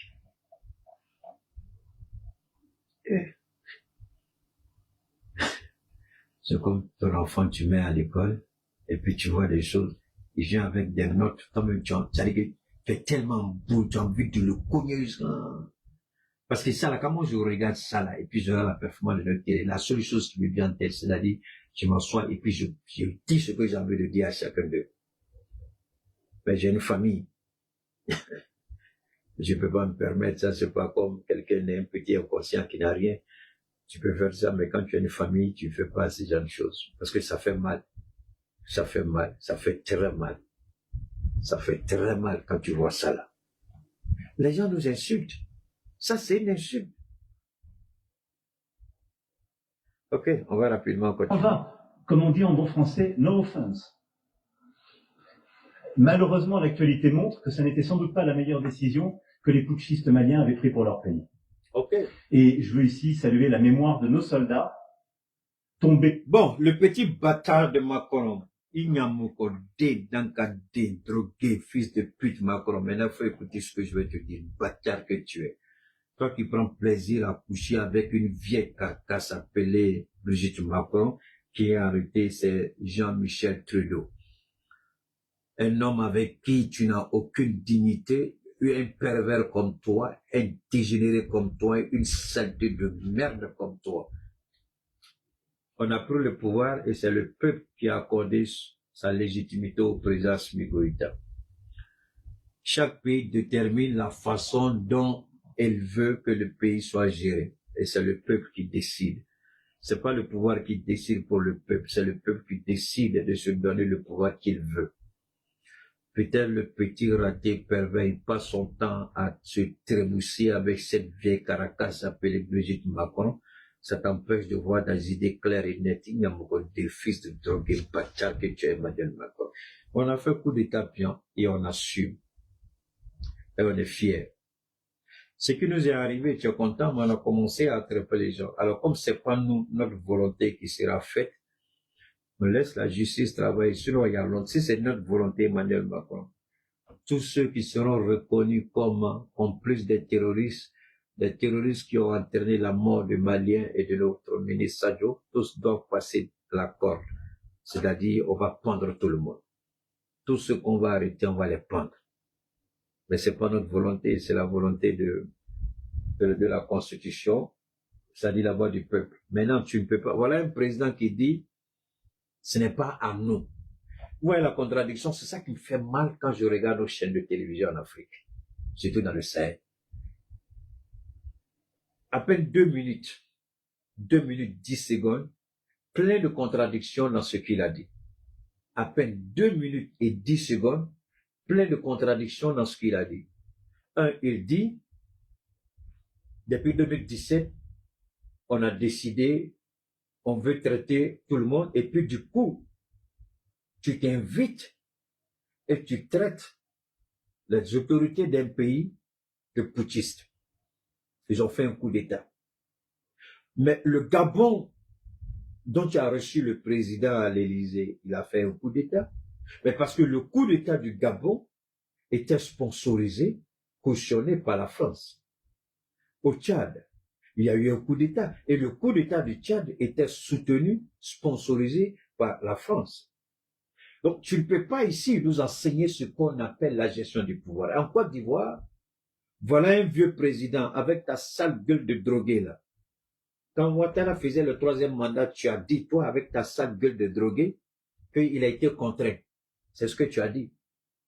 Il a été contraint. À la dernière minute, son candidat est mort. Mais le 4e mandat, bâtard de drogué, de pédé que tu es, pourquoi tu n'as pas parlé? Tu as fermé ta sale gueule. Mais que fait Alassane Ouattara? Il viole la Constitution, il brime le peuple, il décapite le peuple, il arrête le peuple, il les jette en prison. Et on sait aujourd'hui que Ouattara n'a pas de remords. Et il est en train d'instaurer ce qu'on appelle la dynastie du pouvoir, la boulimie du pouvoir. Et là, ta sale gueule de drogué, là, de pédé bâtard, tu parles pas Emmanuel Macron. Il faut parler. Alassane Ouattara, aujourd'hui, est en train d'instituer quoi? Une dynastie de père en fils. Les gens se trompent en disant c'est son frère. Téné vraiment n'est pas le frère d'Alassane Ouattara. C'est le fils adultéré qu'il n'a pas reconnu. Et l'enfant a été élevé par sa mère, la mère de Ouattara qui est la grand-mère de Téné, comme étant sa maman, pendant qu'il était aux États-Unis. Et aux États-Unis, il s'est amouraché d'une Jamaïcaine qui a la nationalité américaine. C'est la mère de ses deux enfants, David et Catherine. Non, David et puis Chantal, pardon. Oui, c'est ça, oui. Oui. Donc, les deux enfants de Ouattara, ben, Téné est plus âgé que David. Alors, voilà un bâtard de président. Au Mali, on a fait coup d'État. Et la Côte d'Ivoire, comment tu appelles ça? C'est ça qui est gênant. On aurait souhaité voir nos télévisions confrontées. Parce que depuis Macron il parle. On n'a pas vu de débat digne de ce nom. Dans nos chaînes de télévision, confondre Macron devant la réalité du pouvoir. Les journalistes, je le dis, ont peur de faire le débat à un certain niveau. Et si le président ne comprend pas ça, si le premier ministre ne comprend pas ça, je ne parle que du Mali, je ne vais pas parler des autres pour le moment. Si le président ne comprend pas que les journalistes qu'ils ont à leur thème ne sont pas prêts à se mouiller comme les soldats qui meurent au front. Sinon, quand Macron a sa sale gueule de drogué parle de putsch, quel journaliste au Mali ne sait pas que Ouattara est en train de faire un 4e mandat, contraire à la Constitution? Personne n'en parle. Ils ont peur d'en parler. Je ne peux pas trop souvent accuser les journalistes. Le directeur des programmes n'a pas de responsabilité. Le chef du plateau n'a pas de responsabilité. Ils sont tous impliqués. Pas seulement le directeur de l'ORTM. Ils sont presque tous impliqués. Tous. Sinon, qu'est-ce que ça coûte de faire un débat contradictoire et de pointer du doigt certaines réalités pour fermer la gueule de ce petit bâtard de président appelé Emmanuel Macron? Sur le président, j'ai dit quelque chose, je le répète. Ce qui me gêne un peu, vous êtes mon président, je ne peux pas trop parler. Quand vous dites le Mali a besoin de tout le monde et que des Maliens font des propositions, malheureusement, on n'est pas écouté. Mais pendant combien de temps on va se tuer à faire des propositions? Vous nous dites tout le monde doit agir, mais on ne nous écoute pas. Quand vous dites on doit agir, au moins on doit se rendre compte que ce que nous disons, le pouvoir écoute. Parce que ce qui se passe à la maison de la télévision, vous le savez. Le Premier ministre le sait. Le ministre de la Communication le sait. Mais qu'est-ce qu'on fait? On laisse passer. Sinon, comment Macron peut nous attaquer et puis il n'y a rien? Rien, absolument rien. C'est dans d'autres pays qu'on défend l'AES. Est-ce que ce n'est pas une honte pour le RTM? C'est dans d'autres pays qu'on soutient le président Goïta. Est-ce que ce n'est pas une honte pour le RTM? Mais comment vous pouvez regarder ça et ne pas demander de compte ni au directeur, ni à ceux qui sont responsables de cette structure-là? Ça pose un sérieux problème sur le président. Donc quand vous nous dites d'aider, moi je ne sais pas comment on doit aider encore. Quand vous dites tous les Maliens ont leur place, moi je ne sais pas quelle place encore moi je peux avoir. Parce qu'on dit des choses qui sont étayées par des faits. Ça c'est une réalité qui est là. Leur thème aurait dû mettre en place un plateau pour anticiper ça. Les grandes rencontres, pareil, leur thème doit prévoir un plateau. Et ce qui va sortir de la bouche de certaines personnes en direction de l'AES, tout de suite on répond. Mais c'est facile de dire que les militaires ne parlent pas. Les militaires ne parlent pas. Voilà la cabale qui a commencé. Militaire, voilà la désinformation. Si les militaires ne parlent pas, maintenant on entend de la désinformation qui a dénoncé. C'est pas même hors thème là. Qui a suspendu les médias qui font la cabale de la désinformation? C'est pas les mêmes militaires dont les militaires parlent. Ils écoutent. Ça fait mal. Mais si ça fait mal, pourquoi vous ne mettez pas de l'ordre au sein de leur ATM? Demandez-leur des comptes. Celui qui ne peut pas fournir un résultat, monsieur le président, quel était? Il n'a qu'à aller ailleurs, ils peuvent ouvrir leur propre station et puis faire le jeu de la France si c'est ce qu'ils veulent. Mais ils sont payés avec l'argent des Maliens, on dit de ne pas dire ça. Mais moi je dis, c'est l'argent des Maliens qui les paye et ils ne travaillent pas bien. Comment Macron peut nous insulter à la face du monde, dans un tel sommet, et puis faut étiqueter. Aucun débat, aucune contradiction. Monsieur le Président, c'est vraiment gênant. C'est vraiment gênant et ça fait très mal. À longueur de journée, vous demandez la contribution de tous les Maliens. Mais est-ce qu'avec le Premier ministre, vous pouvez vous asseoir un jour, Monsieur le Président, et puis dire au Premier ministre d'écouter ce que le peuple dit souvent, Et s'il y a des structures, vous avez dit vous-même, s'il y a des problèmes, de vous informer. Mais moi, je n'ai pas besoin d'aller à Koulouba pour vous informer pour ça. Les preuves sont là, Monsieur le Président. J'ai pas besoin de faire un dossier pour ça. J'ai pas besoin de demander audience pour ça. Emmanuel Macron a parlé, tout le monde a entendu. Il a attaqué le Mali, tout le monde a entendu. Qu'est-ce que l'ERTM a fait? Moi, je n'ai pas besoin d'aller parler de ça au président. Le président, vous-même, vous avez vu, vous avez entendu. Qu'est-ce que l'ERTM a fait? Rien. On s'est tué comme d'habitude. Ils ont fermé la bouche comme d'habitude. Alors, maintenant, les Ivoiriens se disent Alassane Ouattara n'était pas. Alassane Ouattara, j'ai vu des Ivoiriens qui disent qu'Alassane Ouattara était là-bas. Vous voulez que je vous montre la preuve? Mais maintenant, pourquoi Alassane Ouattara a disparu? C'est ça, la question des Ivoiriens. Alors, je vais vous montrer que Ouattara était bel et bien là-bas. Donne-moi une seconde. Alassane Ouattara était bel et bien là-bas. Je répète, il était bel et bien là-bas, Alassane Ouattara. Il était là-bas. Il a été reçu comme tous les présidents par le président kenyan. Seulement, à la dernière minute, une situation s'est produite. Bon, avant d'aller à Alassane Ouattara, je vais vous amener à écouter ce gars-là rapidement. Même le plus incrédule d'entre nous répondrait non. On va écouter ça. À partir du moment où un média est institutionnel, on va écouter le monsieur là, on va continuer. Pouvoir, est-ce qu'on n'est pas déjà dans un schéma de déroute du pouvoir à Bamako? Bon. Symbole peut-être d'une déroute également, les mercenaires russes de Wagner. De leur côté. Ça c'est... Vous avez tout ce qu'on a entendu, hein? Mais tout ce qu'on a fait, on a suspendu. Mais quand on suspend, pourquoi on ne sanctionne pas aussi nos télévisions nationales? Vous sanctionnez les médias étrangers, je suis d'accord avec vous. Mais pourquoi vous ne sanctionnez pas les responsables de nos médias? Parce que c'est leur... J'ai pas envie d'être grossier, mais c'est parce qu'ils ont baissé les bras. C'est parce qu'ils ne font pas ce qui doit être fait. Nous ne sommes pas dans un régime où c'est les hommes politiques qui ont présenté leur agenda au peuple. Nous sommes dans un régime où le peuple a demandé à nos frères d'assurer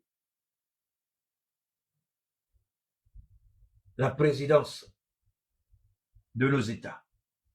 On a accepté et on a voulu cela.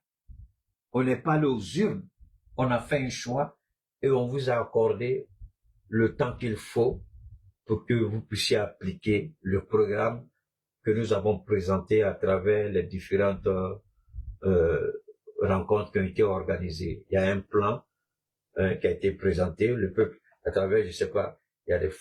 Permettez-moi, je veux... Donc, vous écoutez ça. Le jour même où on nous a attaqués, la presse française s'est donnée à cœur joie. C'est avec une amertume. Je me suis tellement contrôlé ce jour-là, je n'ai pas voulu parler parce que si je sortais sous l'effet de la colère, peut-être que j'allais être interpellé parce que j'allais mal parler, j'allais insulter tous les journalistes, y compris le directeur, peut-être même aller au-delà. Mais je n'ai pas voulu le faire parce que je me suis contrôlé, ça ne sert à rien.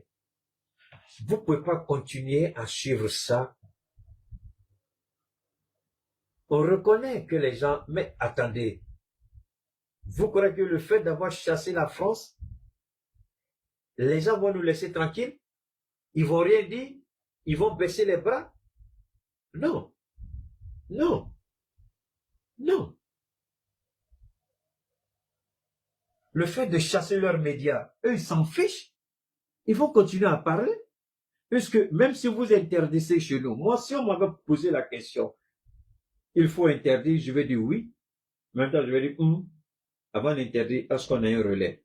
Parce que nos parents qui sont à l'étranger, chez eux, ils reçoivent cela. On a plus de Maliens à l'étranger qu'à l'intérieur. Donc, il y a beaucoup de Maliens qui sont dans l'Hexagone. Beaucoup de Maliens, la diaspora malienne, ce sont des millions de Maliens qui sont à l'extérieur. Ils écoutent ces chaînes de télévision. Est-ce que nos ministres de la communication se rendent compte de la gravité de ce qu'il faut? Pendant que nos frères et sœurs, nos parents qui sont à l'extérieur, on leur sert le venin toxique des médias français. Il n'y a aucune réplique chez nous, à l'exception de quelques jeunes gens qui sont sur les réseaux. Ce sont les jeunes gens sur les réseaux qui ont créé la fibre patriotique à partir du dehors. Et moi, ça fait honte quand une structure comme leur thème, on est incapable de faire ça avec tout le budget qu'ils ont. Souvent, vous n'avez pas besoin d'investir des milliards pour avoir, il faut juste la petite tête pour travailler. Je vous donne la meilleure qualité de l'image et du son. C'est vrai que mes appareils coûtent cher, mais pas autant comme leur thème. Est-ce que vous pouvez me dire que leur thème, elle ne peut pas faire mieux que moi? Ce qui leur manque, c'est le courage de dire certaines choses. C'est tout leur problème. Le courage d'aller au-delà. Le courage de traverser certaines lignes. Indépendant et la propriété du média détermine sa non-indépendance. Quand on va dans le réel, c'est plus compliqué que ça. C'est-à-dire que je pense pas qu'il y ait des médias indépendants et des médias pas indépendants. Écoutez bien. Il y a des degrés. Alors, on peut essayer de graduer un tout petit peu. Je veux dire, au sommet de l'indépendance, il y a le média qui est détenu par ses journalistes et que par ses journalistes. Là, on peut pas faire plus indépendant que ça. En quelques années, le CAC 40 a fait main basse sur la quasi-totalité des organes de presse et des chaînes d'information dans notre pays. Ok. Le CAC 40.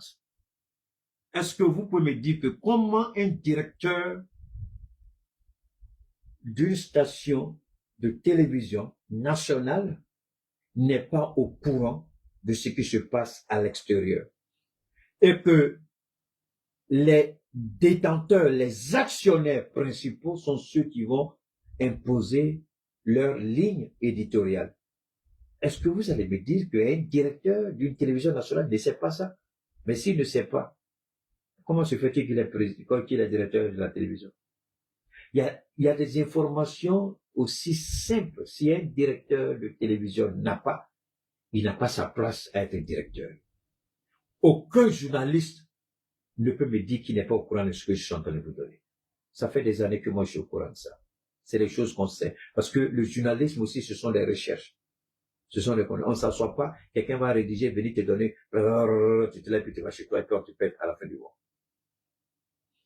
Il faut qu'on change les choses. Franchement, il faut qu'on les change. Il véhicule ses messages, il y promeut ses obligés, il y mène de très vastes campagnes de dénigrement à l'égard de ceux qui menacent sa mainmise. La question fondamentale que devrait se poser chaque Africain, c'est pourquoi les grandes puissances dépensent chaque année des millions de dollars pour financer des médias qui arrosent quasi exclusivement. Vous le connaissez, hein? Est-ce qu'ils sont vraiment préoccupés par le fait que les Africains aient accès à une information de qualité? Voilà, si vous le connaissez. Même le plus incrédule d'entre nous répondrait non. Ok, vous le connaissez. La réalité ici, et ce qui se joue, c'est le contrôle de l'opinion publique. Ok, écoutez. En d'autres termes, quand vous contrôlez l'opinion publique d'un pays, le pays vous appartient presque. Vous n'avez pas à faire beaucoup d'efforts, puisque ceux qui y vivent pensent comme vous le souhaitez. C'est ici que prend sens tout le financement apporté par les États à leurs médias orientés vers le reste du monde. Regardons ensemble combien ceux qui façonnent le narratif mondial aujourd'hui investissent dans les médias.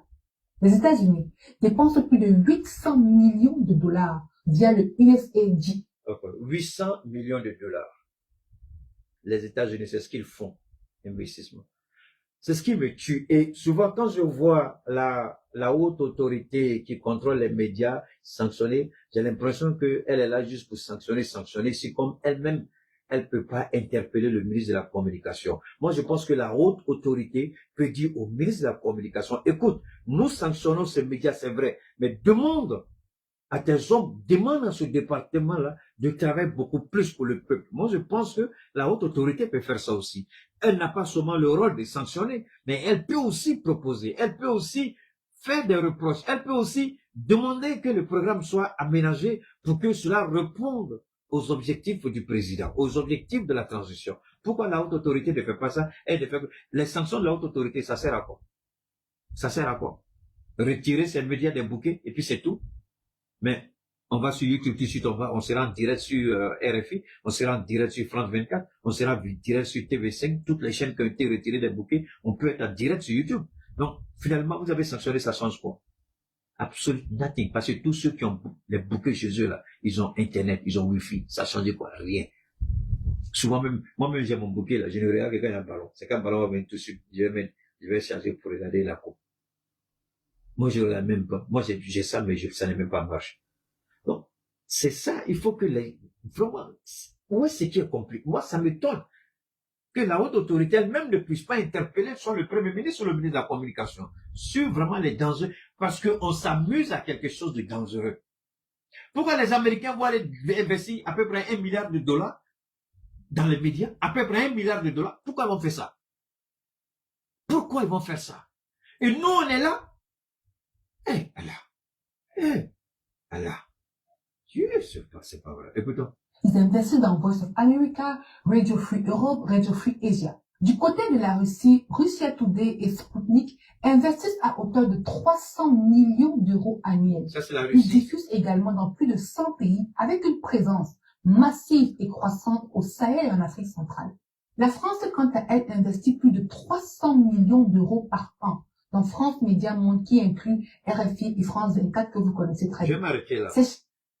Moi, je ne sais pas. Est-ce que la haute autorité ne sait pas ça? Est-ce que le ministre de la Communication ne sait pas ça? Est-ce que le directeur de la Communication ne sait pas ça? On n'a pas dit que notre gouvernement doit vous donner 1 milliard. C'est pas ce qu'on vous dit. Pourquoi ils font ça? C'est pour contrôler le narratif, imposer leur vision. Mais vous faites quoi? On vous donne un journal, vous lisez avec Asso. Mabana, faut être. Allah. Que Dieu aide le Mali au niveau de la communication à la Faranga, à la Kandé. Parce que ça, c'est compliqué. C'est difficile, quoi. Alors, je vais revenir rapidement sur Ouattara. Sinon, Ouattara était bel et bien là-bas. Seulement, c'est au moment, quand Ouattara est arrivé, Ouattara a fait un malaise. On ne vous a pas dit ça. Hein?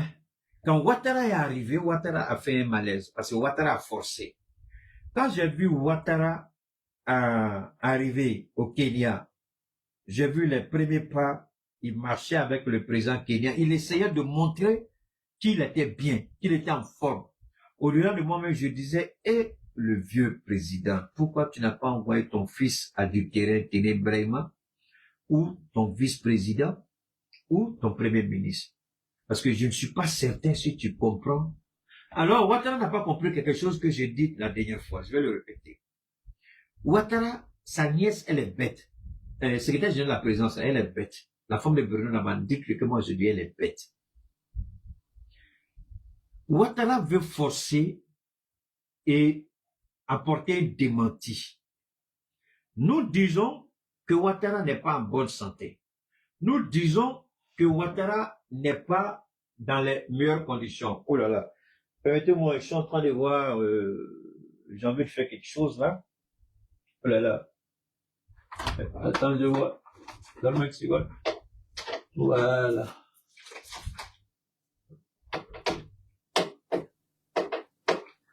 Voilà. Alors, j'ai dit que Ouattara, voilà, maintenant c'est bon. J'ai dit que Ouattara est en train de tomber dans le piège. Ouattara voulait répondre à des gens comme nous. Et la nièce de Ouattara, elle est bête. Je suis sûr que avec Dominique, elle doit avoir des surpoids. Bon, maintenant, Ouattara veut sortir chaque fois pour prouver qu'il va bien. Ouattara ne va pas bien et Ouattara est malade. Donc, au lieu de rester comme on le lui a demandé, au lieu de se reposer suffisamment comme on le lui a demandé, il essaie de forcer. Il allait, si Ouattara aime quelque chose, c'est de paraître en public. Si Ouattara aime quelque chose, c'est de se voir. Si Ouattara aime quelque chose, c'est qu'on sache que Ouattara est là. Et s'il adore une chose, ce sont ces gens de cérémonie-là. Être avec tous les chefs d'État. Et au moment où la conférence allait commencer, où les chefs d'État, comme on a vu avec Macron, vous avez dû suivre un peu, différentes personnes ont fait des interventions, Ouattara ne pouvait plus. Il n'a pas prévu de plan B. Il n'y avait pas de plan B. C'est-à-dire sans Ouattara, personne. Parce que si Ouattara n'est pas là-bas, et puis, lui, il est présent, pardon, et puis quelqu'un d'autre parle à sa place, tout de suite, ça va créer une suspicion dans la tête des gens. Donc, mieux vaut que personne ne parle, c'est mieux ainsi. Mieux vaut que personne ne parle. Donc, quand Ouattara fait son malaise, et ça là, j'en vois ceux qui disent qu'ils ont des sources, ceux qui ont les aquanis là, ceux qui ont les chauves-souris, ceux qui ont les hiboux de Chris Yapuis, là, allez-y, dans l'entourage, l'équipe qui était... Parce qu'il y a une chose qui a été dite. Kabanyali était là-bas, je l'ai vu quand Ouattara est arrivé. Quand il est arrivé, il a été reçu par le président kenyan. Sa nièce était dedans. Kabanyali, ministre des Affaires étrangères, était dedans. Fidel Sarasoro, qui est le directeur du cabinet de la présidence, il était dedans. D'accord? Sa nièce, je dis bien sa nièce était dedans. Kabanyali était dedans. Fidel Sarasoro était dedans. Bon, Ouattara lui-même, les quatre, je crois qu'il y avait d'autres personnes avec son protocole, tout ça. Donc, si il y a une fuite de l'état de santé de Ouattara, il fait plus confiance à sa nièce. Donc, Kabanyali a un problème, Fidel Sarasoro a un problème, le protocole a un problème. Et si jamais il y a une fuite, ils auront tous des problèmes. Mais moi, je vous le dis, comme moi, je n'ai pas de source. Maintenant, s'ils accusent quelqu'un, ça c'est leur problème, Dieu seul sait. Ouattara, au moment, quand il a fini la rencontre, parce que quand tu arrives, le président te reçoit, vous causez et puis vous signez. Ouattara, il a écrit dans le livre, il a signé, j'ai vu. Il est allé, il s'assied à le président, ils ont échangé. Lui, il parlait en anglais, l'autre, les deux communiquaient en anglais. Kaba était la première à côté de lui, il y avait sa nièce, et puis Fidel Sarasoro, lui, il était en face de l'autre côté. Et aussi, il y avait le protocole, et puis le ministre des Affaires étrangères du Kenya, et puis d'autres personnalités qui accompagnaient le président Kenya. Donc, avec Ouattara, ils ont causé. C'était la seule fois où Alassane Ouattara a été vu en public au Kenya. Je répète, c'était la seule fois où Alassane Ouattara a été vu en public. C'était la seule fois où Ouattara a été vu en public au Kenya. C'est après ça qu'on n'a plus vu Alassane Ouattara. Maintenant, que s'est-il passé? Effectivement, il a piqué une crise. Il ne pouvait plus être avec les autres présidents. Ils ont fait tout, on ne pouvait pas. Donc, il fallait tout de suite masquer la situation. Ils n'ont pas fait de déclaration.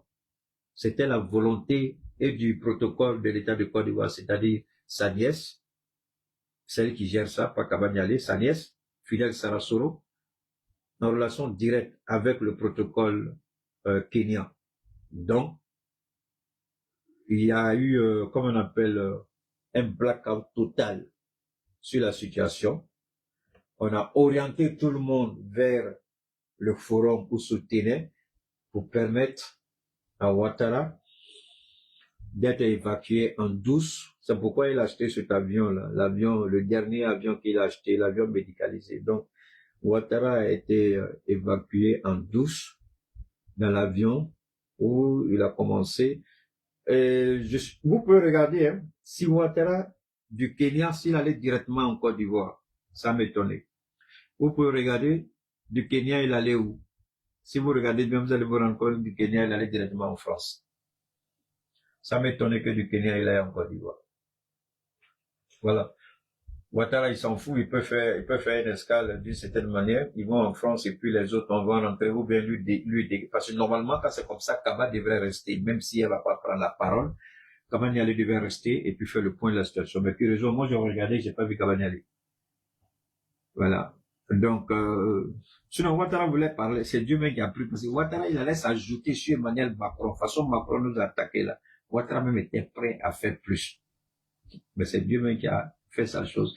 Donc, Ouattara est en train de compliquer les choses. Moi, je ne suis pas alarmiste. Je ne suis pas contre Ouattara. Mais je suis contre sa pratique. Et il sait aujourd'hui qu'il ne peut plus. Aujourd'hui, il a perdu pratiquement, je ne sais pas comment vous le dire en bon français, il n'est plus le même homme, ça c'est une certitude. Il n'est plus le même homme, mais il veut forcer, il veut pousser les choses, je ne sais pas, peut-être qu'il veut mourir comme Amadou Gon Coulibaly, peut-être qu'il veut, donne-moi une seconde, peut-être qu'il veut mourir comme Amadou Gon Coulibaly. Peut-être, c'est ce que je dis, hein, je dis peut-être qu'il veut mourir comme Amadou Gon Coulibaly. mourir à la tâche, comme ils le disent, mourir pendant le devoir. Peut-être que c'est ce qu'il veut, et puis avoir des obsèques extraordinaires. Ben, je ne sais pas trop. Donc, ce que je vais vous donner, vous pouvez vérifier. Mais, je ne suis pas certain que vous allez avoir la bonne information, c'est-à-dire pour confirmer ce que je dis. Maintenant, vous avez vu, il y a beaucoup d'Ivoiriens qui disaient qu'il n'était pas là-bas, il n'était pas là-bas, il n'était pas là-bas. C'est faux. Ouattara était bel et bien là-bas. Il est arrivé, il a même signé le livre d'or du Kenya. Il a été même reçu par le président Ruto, pardon. Lui, Kabanyale, sa nièce Fidel Sarasoro, et puis l'équipe du président Kenya. Ils ont échangé. Mais c'est après ça que Ouattara a disparu des radars. Je crois que quand il est rentré à l'hôpital, sa situation s'est un peu aggravée. Bon, il a voulu forcer, il n'était pas obligé d'aller. Puisque Macron était là-bas, vu que peut-être il cherche à parler à Macron aussi, peut-être c'est des raisons pourquoi il a forcé, peut-être qu'il voulait parler à Macron, peut-être qu'il voulait discuter avec Macron, peut-être qu'il voulait forcer un entretien avec Macron au Kenya, peut-être qu'il est parti à cause de ça. Mais on s'amuse pas avec Dieu Alassane Ouattara. Moi j'ai dit tu seras humilié, tu n'as pas écouté. J'ai dit ça depuis 2016, j'ai dit tu seras humilié. On dit j'ai menti. Depuis toujours tu es là. J'ai dit le temps de Dieu n'est pas le temps des hommes. Depuis 2016, moi j'ai parlé sur Ouattara. Maintenant, vous pouvez toujours contester, mais la vérité, on verra si j'ai eu tort ou si j'ai dit la vérité. Mais sinon, Ouattara, il a été, je sais pas, s'il est toujours hospitalisé dans sa chambre au Kenya, ou si on l'a mis dans l'avion pour éviter les regards indiscrets, ou si on a fait tout pour tourner l'attention de tout le monde vers la salle où se tenait la manifestation pour que Ouattara soit exfiltré en douce, sans tirer l'attention des uns et des autres dans son avion, et puis prendre la route de Paris ou d'Abidjan. Mais je crois qu'il est sérieusement malade. Et je pense que ce qui s'est passé au Kenya va changer beaucoup de choses. Après ce qui s'est passé au Kenya, vous allez observer Alassane Ouattara. Il sera beaucoup moins présent. Parce qu'en fait, ce qu'on lui a demandé et qu'il refuse d'accepter, sa femme sait. Ils ont demandé à Ouattara de carrément rendre sa démission et puis laisser quelqu'un continuer à gérer le pays. Il ne peut plus supporter la pression de la gestion de l'État et les rencontres internationales, ce sera difficile pour lui de le faire. On le lui a dit. Quand il est rentré en Côte d'Ivoire précipitamment et puis boitillait, là, il marchait, il s'appuyait sur sa femme Dominique. On lui a dit de rendre sa démission et de se reposer suffisamment.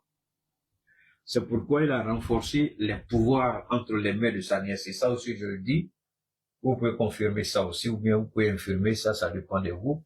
La secrétaire générale de la présidence, elle est la véritable première ministre en Côte d'Ivoire. Je le dis toujours, ça fait combien de mois je vous dis ça? Elle est la véritable première ministre. Beugre Mambé n'est là que pour orner la galerie. Il ne détient rien. Pour qu'elle suive Ouattara, c'est parce que Ouattara a mis Téné Brahima aux côtés de Beugre. Parce que Ouattara n'a pas été bête. Pourquoi il a nommé vice, et puis a fini sans parler de ça? Premier vice-ministre, c'est ça? Vice-premier ministre, pardon. Vice-premier ministre. Prenons le cas du Kenya. Je vais faire ça rapidement. S'il se trouvait que Ouattara, peut-être s'il avait cassé la pipe au Kenya aujourd'hui, pour éviter que le pays tombe dans le chaos, le vice-premier ministre, tout de suite, l'Assemblée nationale avec Patrick Kachi, l'Assemblée nationale va décider tout de suite de donner le pouvoir à Photocopie, le fils de Ouattara. Donc, tout ça, c'est déjà planifié. Les scénarios sont planifiés. Moi, je ne fais que vous révéler ce qui est déjà arrêté. Ouattara, si Ouattara avait cassé la pipe aujourd'hui au Kenya, mais il est là. Normalement, il devait être renouvelé. Il n'est pas renouvelé. Donc, lui-même, il est dans une certaine forme d'inégalité, c'est ça? Illégal ou bien illégal. Bon, prenez ce que vous voulez, ne prenez pas ce que vous voulez. Il est dans une forme d'illégalité. Le vice-premier ministre, ça fout le vice-président. Et le Premier ministre lui-même n'a pas la gestion du pouvoir depuis le jour où il a été nommé Premier ministre. A fait son entrée à Bamako sous une squad sécurisée des forces de défense et de sécurité. C'est ravitaillement l'un des plus massifs depuis le début du blocus imposé par les groupes terroristes. Ok, vous voyez, bon, lui parle de blocus, mais en réalité, bon, il y a 710 camions qui sont arrêtés, qui sont rentrés hier. Moi, j'aurais souhaité voir le ministère du Transport faire des... C'est-à-dire que chaque fois quand il y a des convois massifs comme ça qui arrivent, 800, la dernière fois c'était 800. Elle n'a rien dit. Aujourd'hui, c'est 700. C'est des gens qui eux-mêmes se déplacent au bord de la route et puis filment. Moi, je trouve que quand même, c'est pourquoi, monsieur le président, moi, franchement, je suis pas contre quelqu'un. Mais le peuple a besoin de voix. Parce que le seul problème de votre transition, monsieur le président, c'est le manque de communication efficace. Et il faut avoir le courage de le dire, il n'y a aucune communication. Attendez, tous ceux qui font la communication véritable, ce sont pas des voix officielles, ce sont des activistes, c'est nous tous là. Non, on n'est pas officiel. Les gens viennent nous suivre parce qu'on a une certaine crédibilité. Et les gens, ils ont leur choix. Mais quand c'est leur thème là, des gens comme nous et quelques rares personnes peut-être ne vont pas regarder. Mais il y a plein de gens qui vont regarder leur. Ça coûte quoi de faire chaque fois des trucs? Ça coûte quoi? C'est combien d'argent on va dépenser pour faire une conférence de presse? Vous allez dépenser quoi là-bas? Zéro. Leur thème là, c'est pour l'État. Appelez leur thème. Les gens arrivent. Dès que les camions sont à l'entrée de Bamako là, si c'est pas la ministre elle-même là, il y a quelqu'un dans son ministère qui peut quand même faire ce truc là, non? Ça coûte quoi d'informer les gens? Et on va toujours sur les réseaux. Madame Kandebe, tiens, c'est compliqué, c'est pas vrai. Mais ce qui est compliqué ici. Ce que j'ai dit, détestez-moi, haïssez-moi. Au moins, si vous voulez appeler moi, dites que d'accord. Est-ce que tu peux lui faire une petite programme? Moi, j'ai fait que je vous donne. Personne ne saura que j'ai fait quoi que ce soit. Vous-même, vous essayez de profiler ça à votre niveau et tout faire. Parce que ça, là, c'est pas joli. Le monsieur se tue en deux, et puis on ne voit même pas.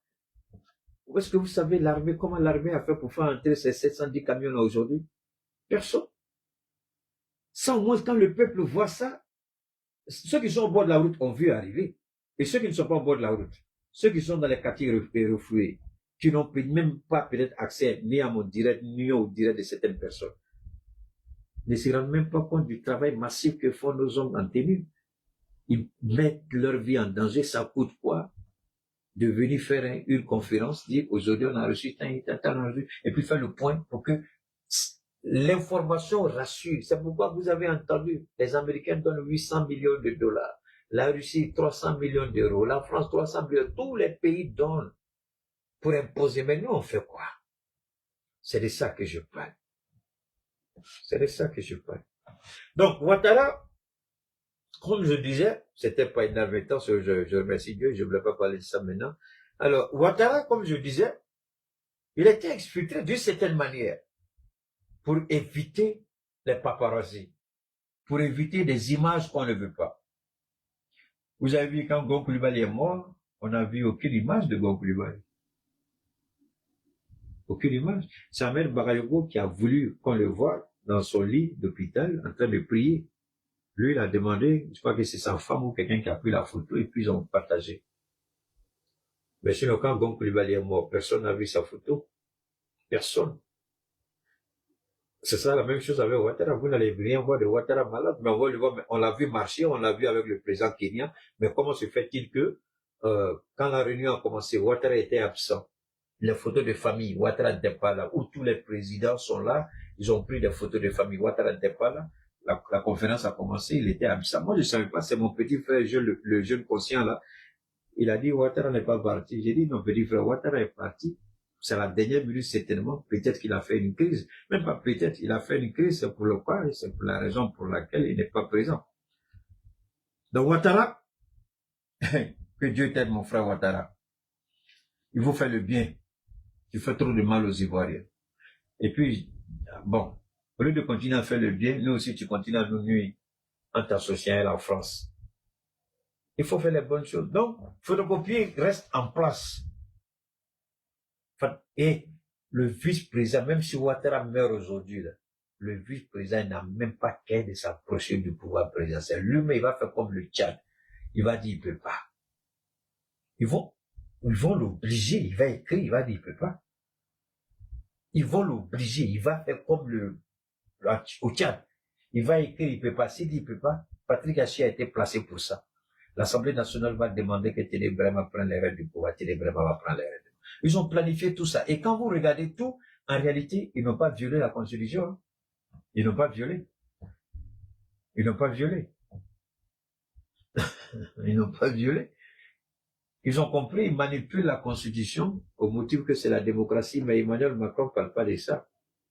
Il a la grande gueule, ce PD là pour parler de nous. Alors, merci infiniment. J'espère avoir été à la hauteur. On a dit beaucoup de choses. Je vais terminer en disant que tous les coupables, tous les complices des terroristes qui seront arrêtés, les civils, anciens militaires, hommes politiques, anciens présidents de partis politiques, tels que Moutagatal, si leur culpabilité est établie, et qu'ils ont une responsabilité d'une manière à les terroristes, nous demandons que leur procès soit fait. Et si au terme du procès, ils sont reconnus coupables, alors, il y a une réparation. Les transitaires, les importateurs d'hydrocarbures, les transporteurs de passagers, c'est-à-dire les cars là, ont fait le poids. Et puis ils vont payer. Donc on vend tout ce que Moutagatal a comme propriété, on vend tout ce que Imam Diko a comme propriété, on vend tout ce que Oumar Marco a, et puis on commence à payer, on va rembourser doucement, doucement, tout ce qu'on va attraper. Et puis le Français qui est en prison là, ici là, ce qui va payer, la part de chacun sera déterminée, ils vont payer. Monsieur le ministre de la Justice, madame la ministre du Transport, les commerçants ont perdu leurs voitures, leurs camions, leurs citernes. Il faut faire le point. Et quand le jugement sera fait, s'ils sont coupables, ils vont payer tout ce qu'ils ont fait. Parce qu'ils sont à l'origine, ce sont leurs complices. Donc, le coupable et le complice, c'est la même chose. Ils vont payer. Voilà, c'est tout.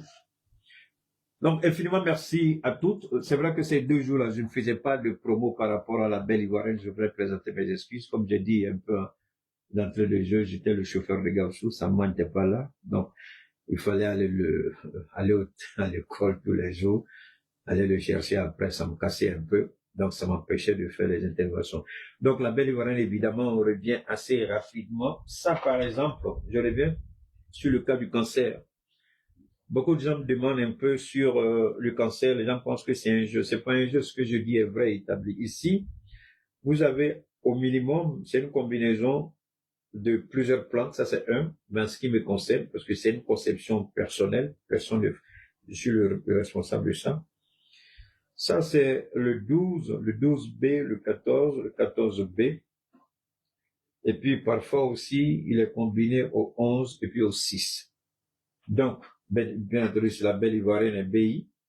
La Belle Ivoirienne. Donc, par rapport au cancer, ceux qui ont le cancer, par exemple, la médecine fait ce qu'on appelle le traitement par radiothérapie, chimiothérapie, ou toute autre forme. Mais en général, la médecine ne traite que l'organe ou le membre qui est infecté par le virus du cancer. Mais entre-temps, la cellule mère, la cellule souche va se réfugier quelque part dans le corps et puis se mettre en phase latente. C'est-à-dire, vous allez faire tous les examens, tous les scanners, on va jamais retrouver la cellule souche. Jamais. Parce qu'elle se confond dans l'organe. On ne la retrouve pas parce qu'elle ne vit pas. Alors, ce que nous on fait ici, en plus de traiter l'organe ou le membre infecté par le cancer, le produit là, il y a un dosage qui est fait pour obtenir un sirop. Je prends un exemple, un sirop d'1,50 litre. D'accord? Et le sirop, vous le consommez au quotidien, un verre, matin, midi et soir. Et c'est le sirop que vous consommez, les cellules se chargent des éléments du sirop. Je vais aller d'abord avec la Belle Ivoirienne préventive. Donc, il y a un nettoyage qui se fait au niveau du sang. Tout le sang qui circule dans le corps, il y a un nettoyage. Donc, s'il y a un taux de sucre élevé dans le sang, automatiquement, le produit déblaye. s'il y a un taux de sucre élevé, un taux de sel élevé, un taux de graisse élevé, qui sont des facteurs, hypertension, diabète et autres pathologies, le produit vous nettoie tout de suite le sang. Et s'il y a des cellules malades, ou sur le point d'être malade, ou nonchalant, il y a ce qu'on appelle la régénération cellulaire. Donc, il y a une régénération qui est là. Les anciennes cellules sont dégagées. Pour les femmes, c'est plus facile à travers le cycle menstruel. Donc, ça sort directement par les urines, par les selles et par le sang aussi, quand vous avez le cycle. D'accord? Donc, la régénération se fait tout de suite et ça se voit sur vous. Le visage change tout de suite, le caractère change tout de suite. Vous avez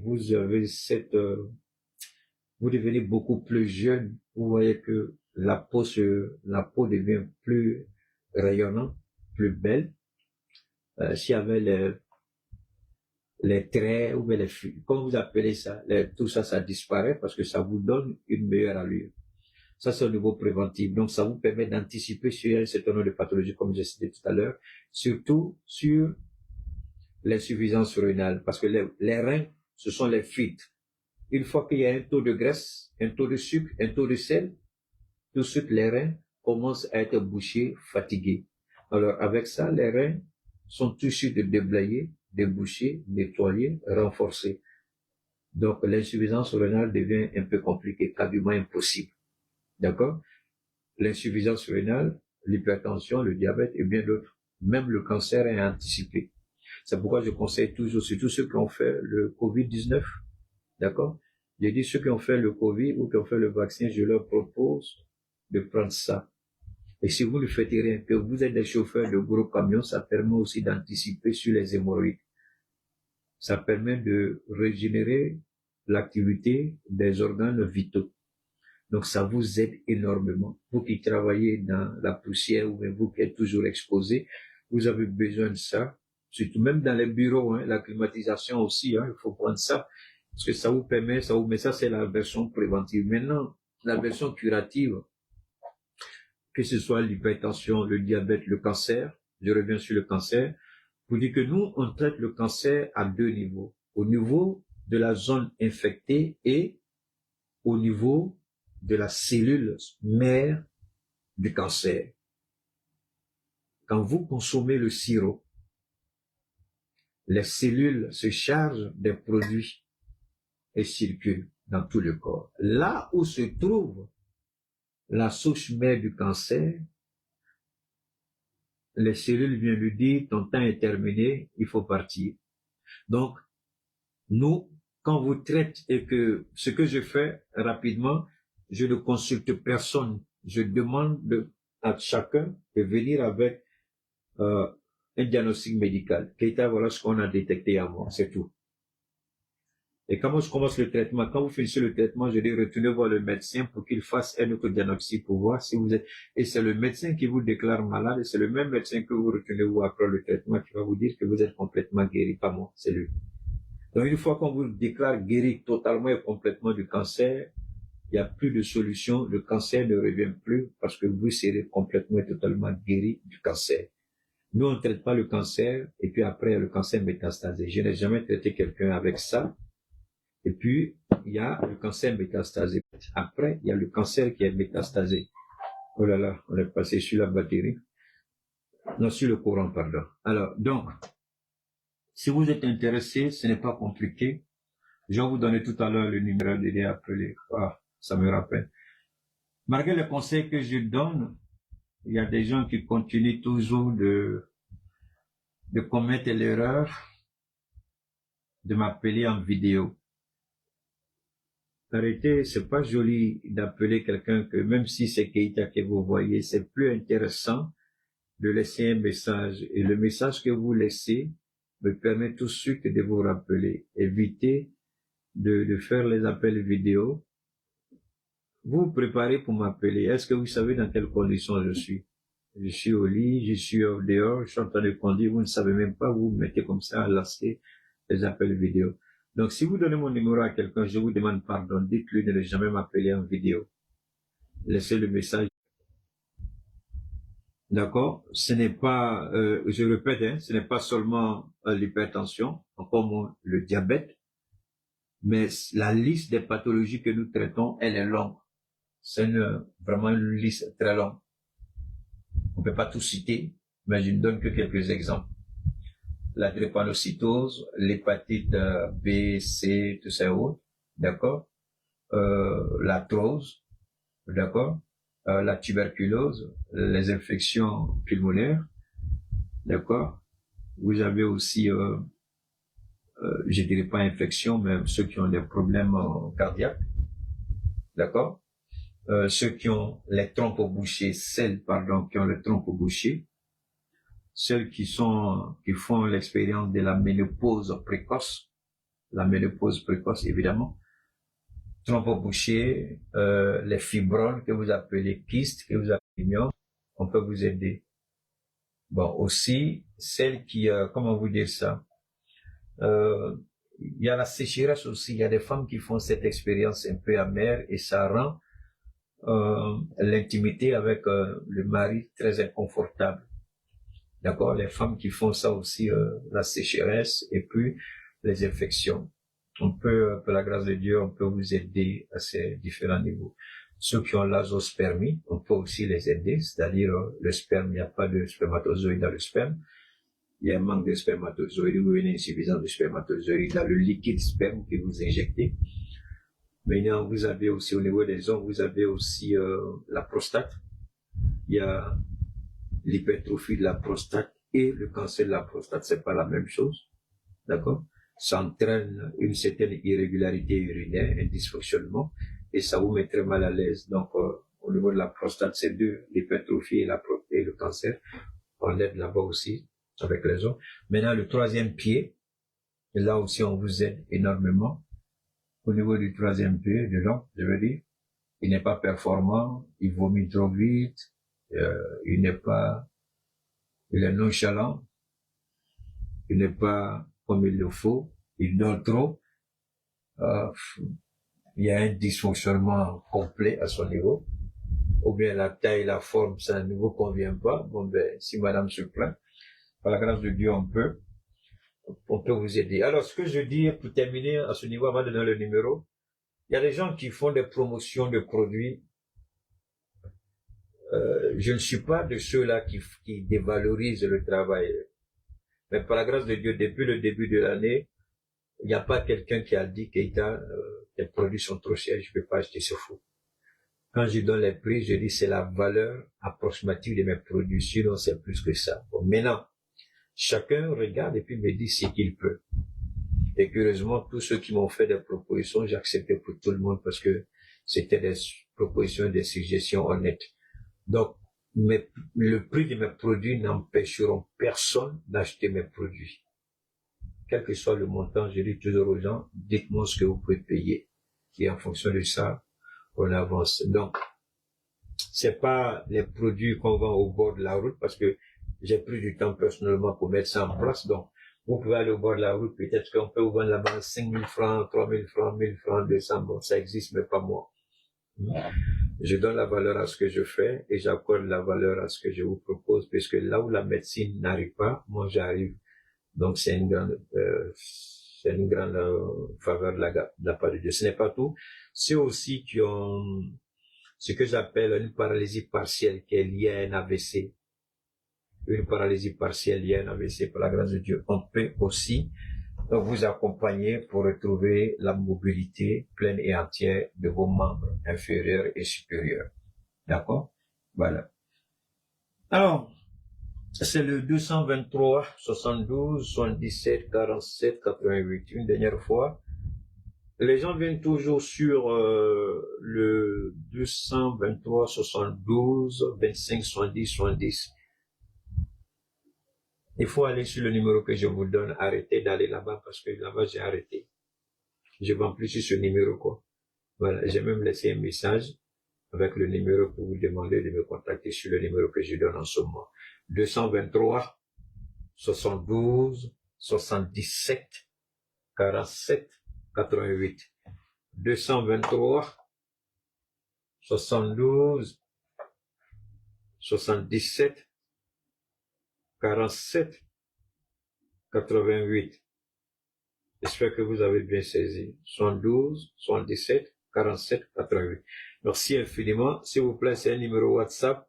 Vous me laissez juste le message, pas d'appel vidéo, pas d'appel audio. Moi-même, je retourne les appels. Si je vois que le message est urgent, mérite une conversation, je le fais. La semaine dernière, j'ai passé pratiquement toute la semaine à converser avec les gens. Donc, ne dites pas si j'envoie un message, il ne va pas répondre, je le fais. D'accord? Merci infiniment à tous.